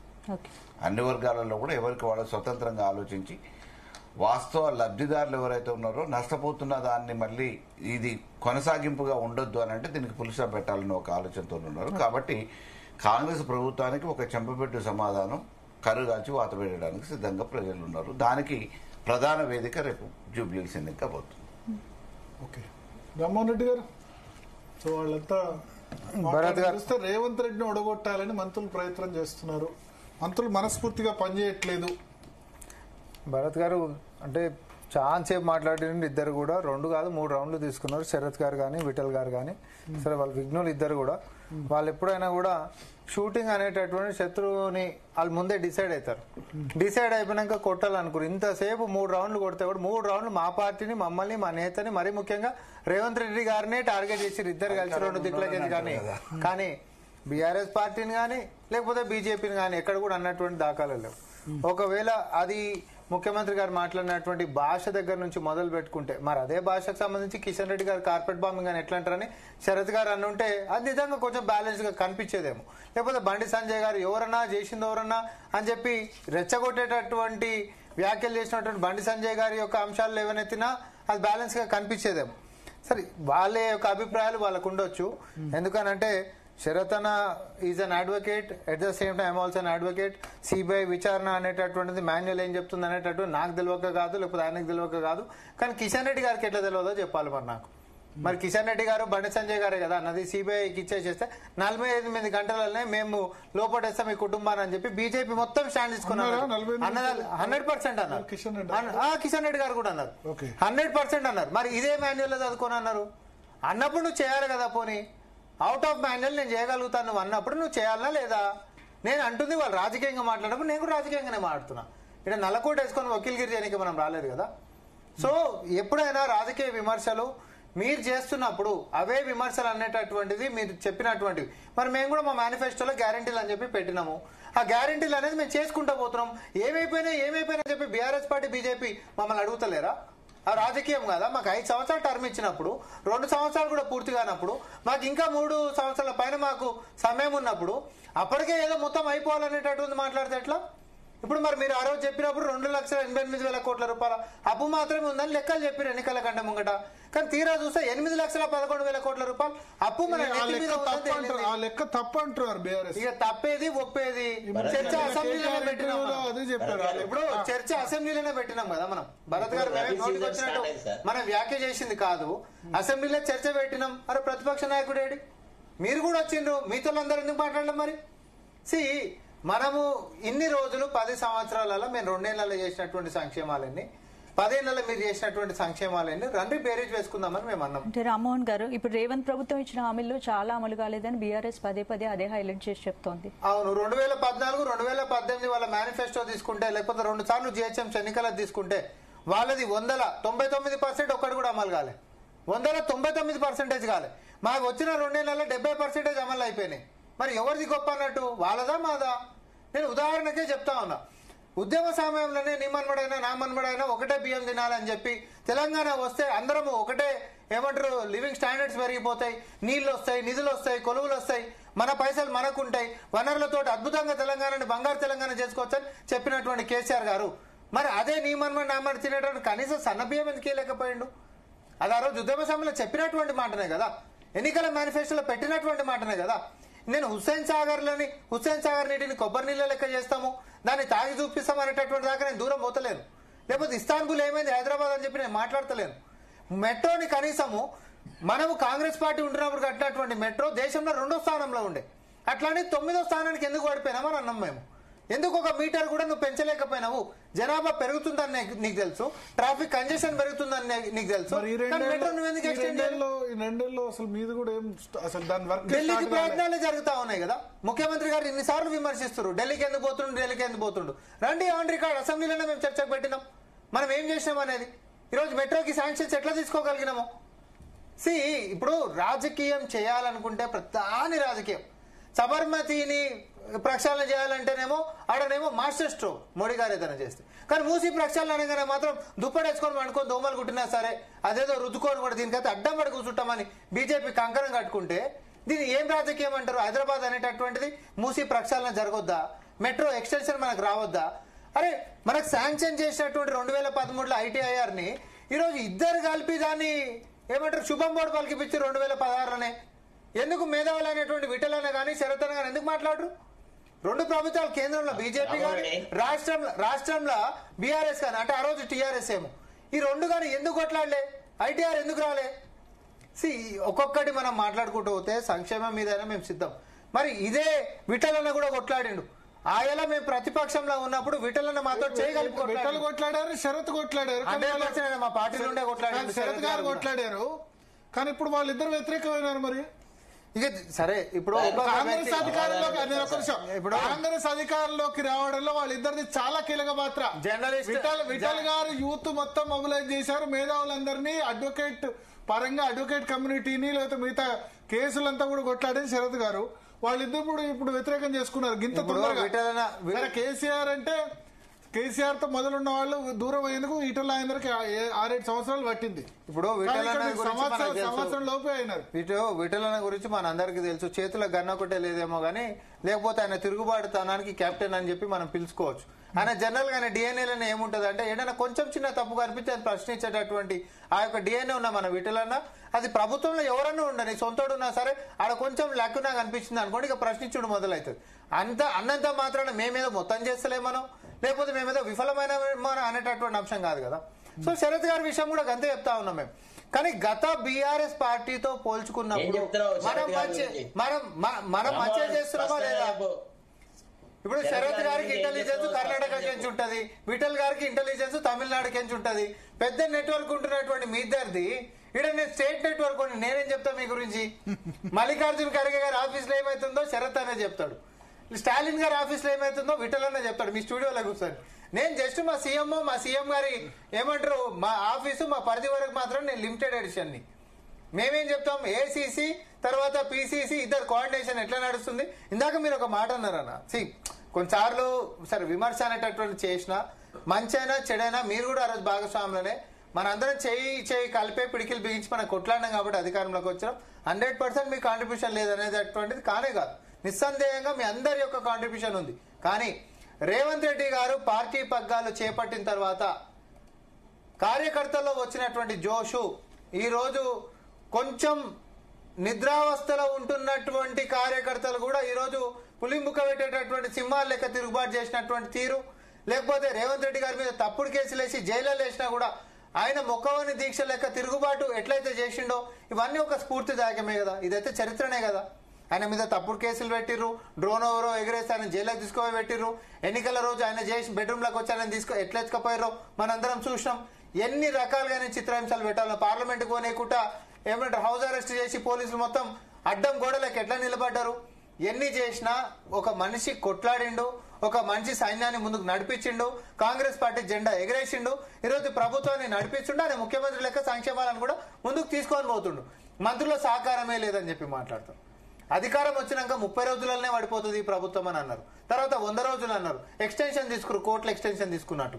ఈరోజు 2 ఏళ్ల తర్వాత ఈ రోజు ఒక దారికి వచ్చి 5 ఏళ్ల వరకైతే ఎవరేం చేయకపోయినప్పటికీ ముఖ్యమంత్రి వారికి మాత్రం చుట్టూ ఉన్న వాళ్ళు మొత్తం కూడా మంచిగా లేరని చెప్పి మాట్లాడుతారు. ఇంకొక ఏడాది ఆగురి 10 ఏళ్ళు రేవంత్ రెడ్డి గారే ఉంటారేమో కానీ అని చెప్పి మొదలవుతుంది. That is the brand of Revanth Reddy. ఎక్కడనైతే విమర్శలు తీసుకున్నాడో అక్కడనే ఆశీర్వచనాలు కూడా తీసుకునేటటువంటి నాయకత్వం ఆయనకు ఉంది. ఆయన బాటలో మేము అందరం చాలా గర్వంగా మేము ముందుకు పోతా ఉన్నాం.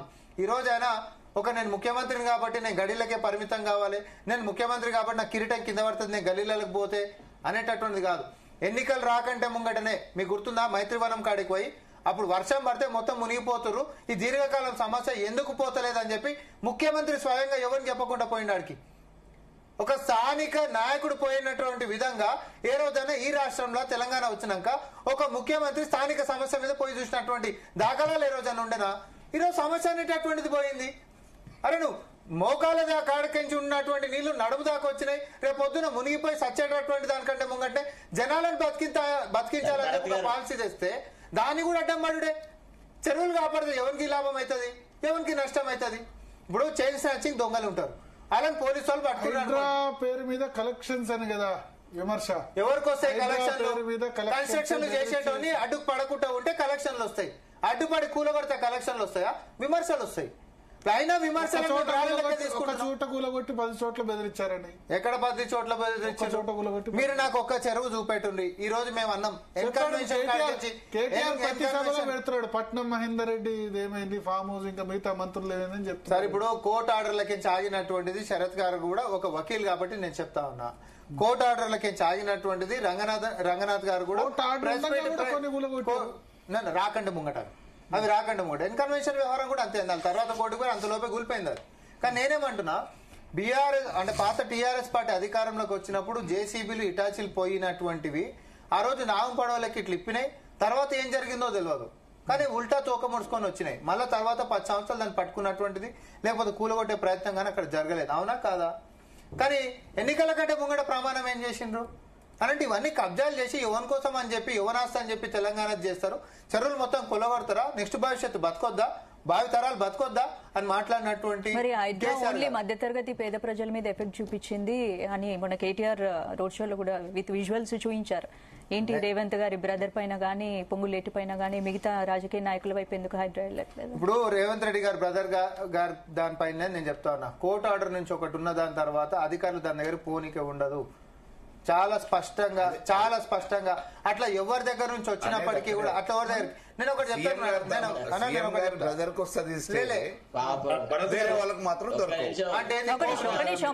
అంటే కోర్టుని అంటారా మీరు? నేను ఒకటి అంటా, 600 గజాలలో అపార్ట్మెంట్ ఒకటి కట్టిండండి, ఒకటి 5 ఎకరాలలో విల్లాలు కట్టిండు. వీళ్ళని మధ్యతరగతి వాళ్ళ లేకపోతే వీళ్ళేం పేదోళ్ళ? 600 గజాలలో అక్రమంగా అపార్ట్మెంట్ కట్టినోడు మధ్యతరగత పేద తరగత? మీరు నాకు ఇది చెప్పుండ్రి. 5 ఎకరాలలో విల్లాలు కట్టినోడు మధ్యతరగత పేద తరగత? నేనేమంటున్నా అందుకనే ఒకవేళ కొంతమందికి అట్లాంటి వాళ్ళకి అన్యాయం జరిగినా డబుల్ బెడ్రూమ్ లతో ఆదుకునేటట్టు చాలా మంది కోర్టుకెళ్ళి స్టే తెచ్చుకున్నారు కదా, చాలా మంది కోర్టుకెళ్ళి స్టే తెచ్చుకున్నారు. ఆగినాయి. తర్వాత కోర్టులో కూడా మేము కొట్లాడుతున్నాం, స్టే వెకేట్ చేసినాం, తర్వాత కూడా కూలగొట్టినటువంటివి ఉన్నాయి. ఈ రోజు సమస్యను మనం మాట్లాడాల్సింది ఏంది అని అంటే, చిన్న వర్షం పడ్డప్పుడు కూడా రోడ్లు మొత్తం మునిగిపోతున్నటువంటి గల కారణం ఏంది? నీరు పళ్ళ మెరుగును అని మనం అంటాం. నీళ్లు చెరువులకు పోవాల్సినటువంటి మొత్తము చెరువులు కబ్జా అయిపోయినప్పుడు నీళ్లు మొత్తం రోడ్ల మీద ఉన్నప్పుడు మాన్యువల్ అవి మొత్తం ఓపెన్ చేసి పెట్టినప్పుడు ఆ నీళ్ళలో మనుషులు కూడా కొట్టుకుపోయి సస్తుంటే ఈరోజు ఒక చిన్న పిల్లది వీడియో పెట్టినప్పుడు మీకు గుర్తుండి ఉండాలి, అందరికి బాగా వైరల్ అయింది అది. పుస్తకాలు కూడా తీసుకొని ఇవ్వలేదు అని చెప్పి. మరి అదే పోయిన సంవత్సరం అంతకంటే ముందు సంవత్సరం మేము అధికారంలో లేనప్పుడు 9 సంవత్సరాల పిల్ల సికింద్రాబాద్ లో చచ్చిపోయింది కదా మాన్యువల్ పడి. మరి ఆ పిల్ల ప్రాణం కదా, పుస్తకమా ప్రాణమా అంటే మాకు ప్రాణమే అంటున్నాం మేము. ఎన్ని ప్రాణాలు పోవాలి అట్లా వర్షం పడ్డప్పుడు? అలా వాళ్ళు మధ్య తరగతి పేద తరగతి వాళ్ళు కదా, బండి మీద పోయేటోళ్ళు. ఆస్తుల నష్టం జరుగుతున్నాయి. ఇప్పుడు హైడ్రా మీద దుష్ప్రచారం ఎక్కువ ఉంది అని అంటారు రామ్మోహన్ రెడ్డి. ఇప్పుడు వరదల వల్ల నష్టపోయిన వాళ్ళు, ప్రాణ నష్టం జరిగిన వాళ్ళు అది ఒక్క రోజుతో జరగలేదు, ఒక్క తెలంగాణ ప్రభుత్వంలో జరగలేదు, కేసీఆర్ గారి నాయకత్వంలో ఇచ్చిన పర్మిషన్లతో జరగలేదు. అది అనాదిగా వరుస క్రమంలో జరుగుతూ నిజాంపేట్ లాంటి ఏరియాలో గ్రామ పంచాయతీ అనుమతి తీసుకొని కట్టిన వేరు ప్రభుత్వాలలో జరిగినాయి. అది ఒక్కళ్ళ మీద నిందేస్తే జరిగేది కాదు, దానికి ప్రత్యామ్నాయంగా ఉంటాయి. అయితే హైడ్రా అనేది ఎవరి కోసం తీసుకొచ్చారు, ఎవరికి లాభమైంది, ఎవరికి నష్టమైంది అని అంటే అది సామాన్యుల్ని వేధించడానికి ఉపయోగపడ్డది తప్ప పెద్దోళ్ళని ఏదో అది చేస్తాం ఇది చేస్తాం అన్నారు. ఆ పెద్దోళ్ళకి అందరికి కూడా మామూలుగా పరోక్షంగా మీరు దొడ్డిదారుని వచ్చినాయా, ఇంకోటి వచ్చినాయా, పర్మిషన్లు వచ్చినాయా, హైకోర్టు పేరు మీద ఏదో రకంగా ఆగిపోయినాయి తప్ప బాధితులు ఎవరయ్యారు? సామాన్యులు లేరు, ఇల్లు వాకిలు లేనోళ్ళు లేరు. ఏ పూట కాపూట ఇల్లు గడవని సామాన్యులు ఉపాధి కోసం హైదరాబాద్కు వచ్చిన వాళ్ళ గుడిసెలు పీకేసిరు హైదరాబాద్ పేరు మీద తప్ప పెద్ద పెద్ద వాళ్ళ ఎవరు పోయినాయి చెప్పండి? ముందుగా నోటీస్ ఇచ్చిన వాళ్ళ పట్నం మహేందర్ రెడ్డి గారిది పోయిందా, తిరుపతి రెడ్డి గారిది పోయిందా, వాళ్ళకి మామూలుగా అంతర్గతంగా ఒప్పందాలు కుదరని వాళ్ళు 1.6 కానీ సామాన్యులకి వేల మందికి నష్టం జరిగింది కదా, సామాన్యులకి అందరికి కూడా. సార్ ఒక్క నిమిషం, రామ్మోహన్ ని నేను 2 3 ప్రశ్నలు అడగదలుచుకున్నాం. ప్రభుత్వం ఏర్పడకంటే ముందు అభయహస్తం తీసుకొని వచ్చిన తర్వాత ముఖ్యమంత్రి గారు ఏమన్నారు? కొన్ని సంక్షేమ కార్యక్రమాలు గత బీఆర్ఎస్ ప్రభుత్వం స్టార్ట్ చేసేది అవి నిజంగా ప్రజలకు ఉపయోగకరంగా ఉన్నాయి, అట్లాంటి పథకాలను ఎత్తివేస్తామని మేము ఎప్పుడు అనలేదు, ఆ పథకాలను అట్లనే కొనసాగిస్తాము, వాటి రూపురేఖలు మార్చి ఇంకా ఎక్కువ మంది బెనిఫిషరీస్ కి లాభదాయకంగా ఉండేటట్టు చేస్తామన్నారు. నేను అడిగేటి ఒక 2-3 ప్రశ్నలే నువ్వు సమాధానం చెప్పాలి. ఒకటి, ఇప్పుడు మళ్ళీ రబీ సీజన్ స్టార్ట్ అయింది, ఈ సీజన్ లో మీరు రైతు భరోసా ఇస్తారా ఇయ్యరా? రైతు బంధువును మీరు రైతు భరోసాగా మార్చినారు. ఇప్పటి వరకు 2 సంవత్సరాల మీ ప్రభుత్వం ఏర్పడిన తర్వాత మీరు రైతు భరోసాకు 15,000 ఇస్తానని చెప్పిన వాళ్ళు ఒక్క పర్యాయం అన్న 15,000 ఇచ్చినారా? 2 సార్లు మీరు రైతు భరోసాని ఎగ్గొట్టినారు, మీరు పే చేయలేదు, ఇది వాస్తవమా కాదా? రెండోది, దళిత బంధుని ఏమన్నారు? మీరు 15,000 చేస్తామన్నారు, చేసినారా?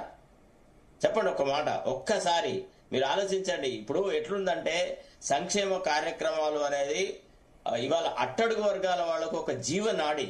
మనం దాన్ని అంటే ఆపరేషన్ థియేటర్ లో ఆక్సిజన్ మీద ఉన్నవాడి దగ్గర ఆక్సిజన్ గుంజుకొని మీరు చాలా పెద్దగా మాట్లాడుతా ఉన్నారు రామ్మోహన్. తర్వాత ఇంకొక విషయం నేను మీకు అడుగుతున్నాను, ఆనాడు అయ్యప్ప సొసైటీ గురించి నువ్వు మాట్లాడినావు, దానికి నేనే రీజన్ చెప్తున్నాను.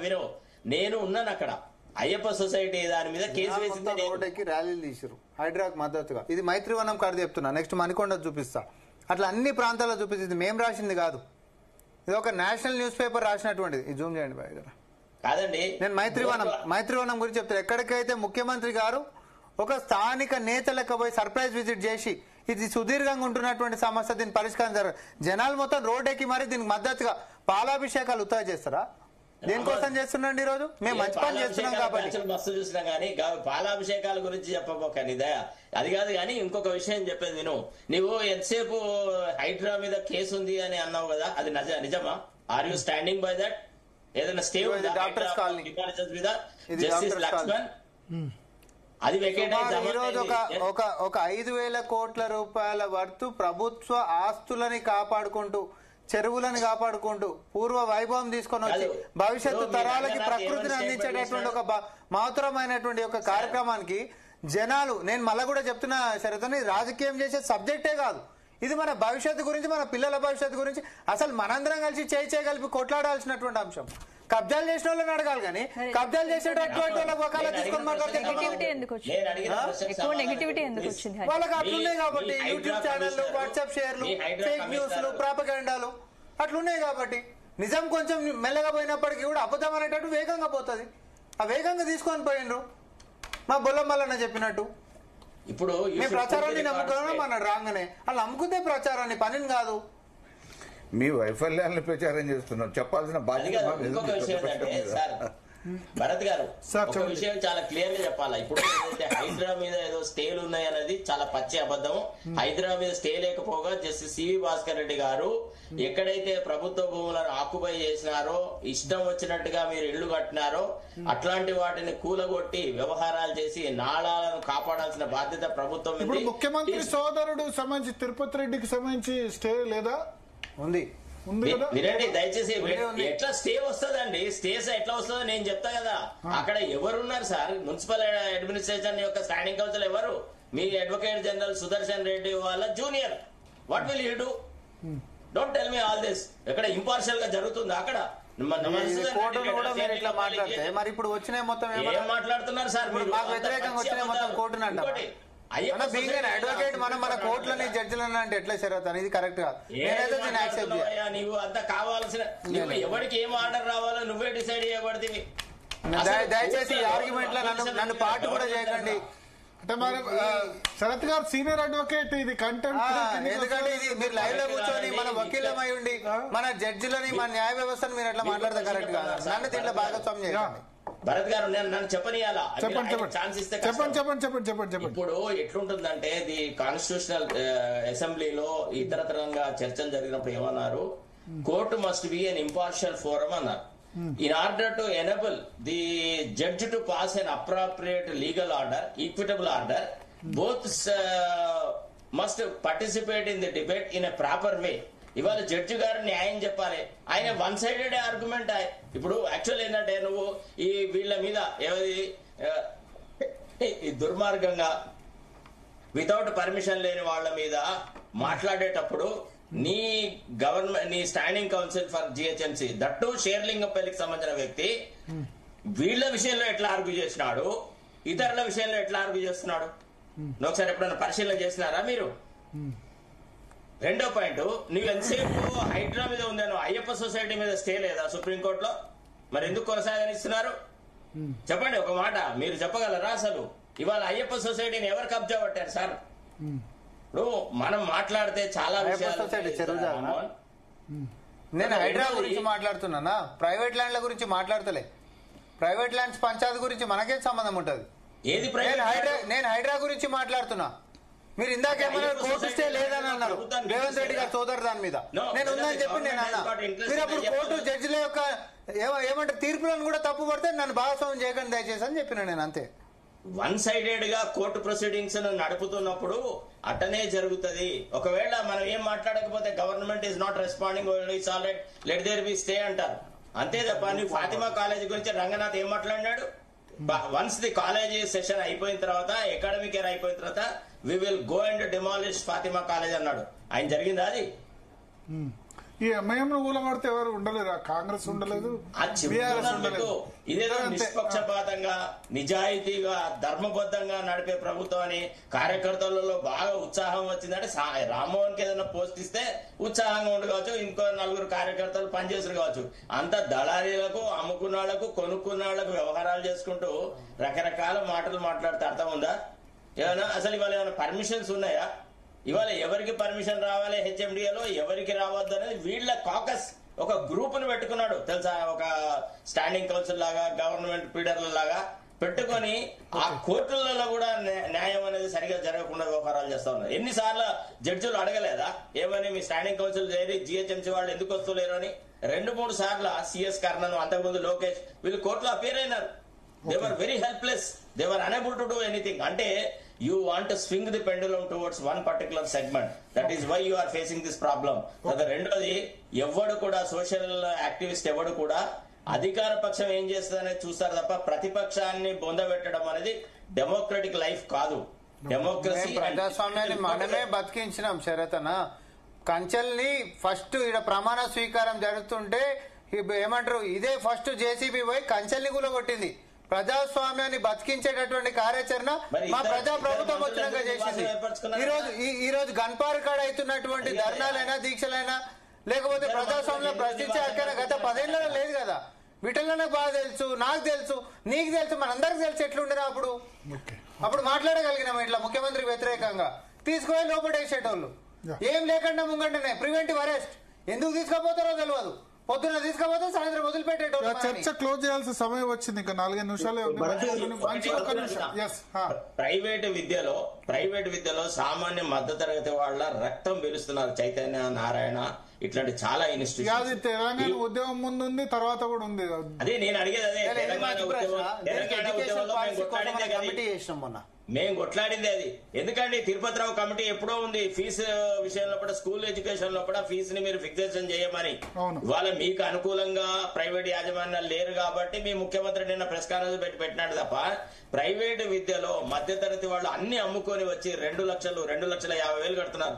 Do you know what is the fees in Chaitanya for an intermediate student? 2.5 lakhs. You don't know because you are not paying the fees. That's why you don't know. మేము చాలా మంది విద్యార్థులకు ఫీజులు పే చేస్తున్నాం కాబట్టి మాకు తెలుసు ఏం జరుగుతుంది అనేది. అంటే నేను అనేది ఏంటంటే తలోతీరు రాజకీయం కాదు.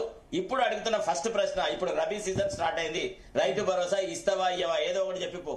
Okay okay okay yes Vittal garu, ఏంది ఓటర్లకు ఏం చెప్తారు? టాపిక్ జూబ్లీహిల్స్ నుంచి మొత్తం రాష్ట్ర అంశాలన్నీ పోయినాయి. అంటే గవర్నెన్స్ తీసుకుపోయారు. మా రామ్మోహన్ అన్నని, మా బొల్లం మల్ల యాదవ్ అని నేను అడుగుతున్నా, ఓటుకి ఎంత ఇస్తున్నారు మీరు? ఎంత పెట్టి ప్రజాస్వామ్యాన్ని కొనే చేయబోతున్నారు? ఇప్పుడు 2,500 ఒక పార్టీ ఇస్తుందంటే దాదాపు 4 లక్షల ఓట్లలో సగం మందికి ఇచ్చినా కూడా 100 కోట్లు.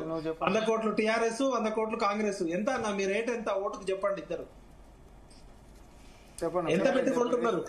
TRS 1,500, Congress 2,500. That is the rate.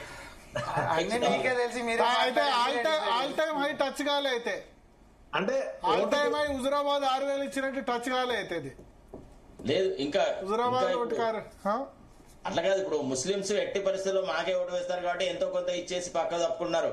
ముస్లింలు మేము ఓటు వేయమనంటే అది 5,000 పోతుంది. ఓకే, అంటే ఇంకా తేలలే. ఇంకా ఈ రేపు తేలుతుంది. ఇవాళ ఈవినింగ్ రేపు వరకు తేలుతుంది. తేలిన తర్వాత ఇప్పుడు మద్యము ఎవరు అక్యుములేట్ చేయలేదా? కాంగ్రెస్ వాడు ఎక్కడ లేదా మద్యము? కాంగ్రెస్ వాళ్ళ ఆధీనంలో ఏం లేదా? ఒక మరి జనార్దన్ రెడ్డి మిగిలినాడా?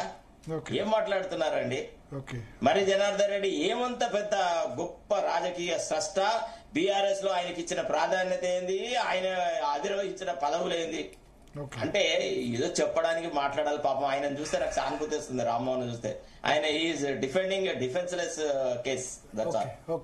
భరత్ గారు ఈ ఫ్రీ ఫెయిర్ గా ఎలక్షన్ జరగడానికి మీ జీటీవీ తరఫున ఒకసారి మీరు కూడా మాట్లాడండి. నాకున్న స్పష్టమైన అంశం, ఖచ్చితంగా వేరే ప్రాంతాలకు సంబంధించిన ఓట్లు మార్నింగ్ 8 to 10 వేయడానికి అన్ని రాజకీయ పార్టీలు ప్రయత్నం చేస్తున్నాయి.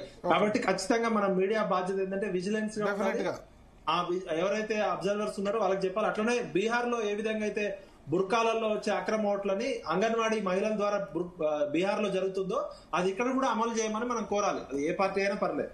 Okay okay okay Bollamalla Yadav గారు ఏం చెప్పదలుచుకున్నారు ఓటర్స్ కి? అందరు కూడా స్వచ్ఛందంగా వచ్చి ఓటేయాల్సిన బాధ్యత ఉంది. ఓకే, ఓటు వచ్చినప్పుడు ఏదో మామూలుగా ఎలక్షన్ కమిషన్ చైతన్యవంతం చేయడానికి మీరందరూ ఓటు వినియోగించుకోవాలనేది కాకుండా అది మన ప్రాథమిక బాధ్యత, రాజ్యాంగం కల్పించిన హక్కు కాబట్టి అది సెలవు దినంగా భావించకుండా తప్పకుండా ఈ ప్రజాస్వామ్యాన్ని కాపాడటానికి ఓటర్లందరూ కూడా వాళ్ళ ఓటు హక్కును వినియోగించుకోవాల్సిన బాధ్యత ఉంది. ఈ రోజు రాజకీయంగా రాష్ట్రంలో జరుగుతున్న పరిస్థితులను గమనించి ఏ హామీలతోనైతే గద్దెనెక్కారో అటువంటి ప్రభుత్వానికి బుద్ధి చెప్పడానికి కొంత సానుకూలంగా ప్రతిపక్షాలకు అవకాశం ఇవ్వడానికి ఆలోచించాల్సిన బాధ్యత ఉందని చెప్పేసి ఓటర్లు. ఓకే ఓకే ఓకే రామారామన్ రెడ్డి గారు. భరత్ గారు ఇప్పటిదాకా కూడా జూబ్లీహిల్స్ ఎప్పుడు 50% దాటలే, అట్లా కూడా 47. సో ఈసారి ఖచ్చితంగా రికార్డ్ స్థాయిలో జనాలందరూ కూడా బయటకు వచ్చి వాళ్ళకి జరుగుతున్నటువంటి లబ్ధి అండ్ ఏవైతే ప్రతిపక్షాలు బీఆర్ఎస్ పార్టీ గత 10 సంవత్సరాల నుంచి ప్రజలు మోసం చేయబడ్డారో ఇవన్నింటినీ కూడా గుర్తుపెట్టుకొని మళ్ళొక్కసారి కూడా వాళ్ళ గుణపాఠము అండ్ ప్రజాప్రభుత్వానికి ఆశీర్వాదం ఇస్తే ఖచ్చితంగా సంక్షేమాలే కాదు అభివృద్ధి కూడా ఇన్ని రోజులు నోచుకున్నటువంటి జూబ్లీహిల్స్ డైరెక్ట్ ముఖ్యమంత్రి గారు చెప్పినటువంటి విధంగా ఆయన ఇంటి దగ్గర ఉండేటటువంటిది నియోజకవర్గమే కాబట్టి అన్ని రకాలుగా కూడా అభివృద్ధి చెందుతుంది అనేటటువంటి నమ్మకంతో మా కాంగ్రెస్ పార్టీకి ఓట్లేసి గెలిపించాల్సిందిగా మేము కోరుకుంటాం. Okay okay thank you Ramaramohan Reddy garu, బొల్ల మల్ల యాదవ్ గారు, శరత్ గారు, అదేవిధంగా విఠల్ గారు. సో స్పందన ఇంకా జస్ట్ ఎంత ఒక 20 అవర్స్ లోపే క్యాంపెయిన్ ఎండ్ కాబోతుంది. 11వ తేదీ స్వేచ్ఛగా అందరూ ఓటు వినియోగించుకోవాలి. ఈ డబ్బును అరికట్టాలి, ఓటు డబ్బులు తీసుకోవద్దు, ఇవన్నీ పిలిపించినా వేస్టే. ఓటర్ తీసుకుంటున్నారు, రాజకీయ పార్టీలు ఇస్తున్నాయి. కానీ ఫ్రీ అండ్ ఫెయిర్ ఎలక్షన్ అయితే జరగాలి. దొంగ ఓట్లు మన ఎందుకంటే తెలంగాణలో పెద్దగా హింసాయుత ఘటనలు జరగవు. ఓల్డ్ సిటీలో జరుగుతాయి, బట్ ఇది జూబ్లీహిల్స్ న్యూ సిటీ కాబట్టి అటువంటి ఘటనలు జరగకుండా ఓటర్లందరూ కూడా ఓటు హక్కు వినియోగించుకోవాలి. చూద్దాం, రాష్ట్ర రాజకీయాల్ని ఖచ్చితంగా ఈ ఎలక్షన్ ఇంప్లికేషన్స్ ఉంటాయి. ఈ ఎలక్షన్స్ ద్వారా రాష్ట్ర రాజకీయాలు ప్రభావితం అవుతాయి. ఎవరు గెలిచినా ప్రభుత్వం కాంగ్రెస్ పార్టీ గెలిస్తే రేవంత్ రెడ్డి ఫుల్ స్ట్రాంగ్ అవుతారు, మిగతా వాళ్ళ బెండ్ తీస్తారు, మంత్రులైనా ఆపోజిషన్ అయినా అందరూ బెండ్ తీస్తారు. ఓడిపోతే వేరే విధంగా ఉంటుంది, ఆయన డీస్టెబిలైజ్ చేసే ప్రయత్నం కూడా చేస్తారు. ఏం జరుగుతుంది అన్నది చూద్దాం. ఇది వాళ్ళ DNA. మరి కాసేపట్లో KTR తో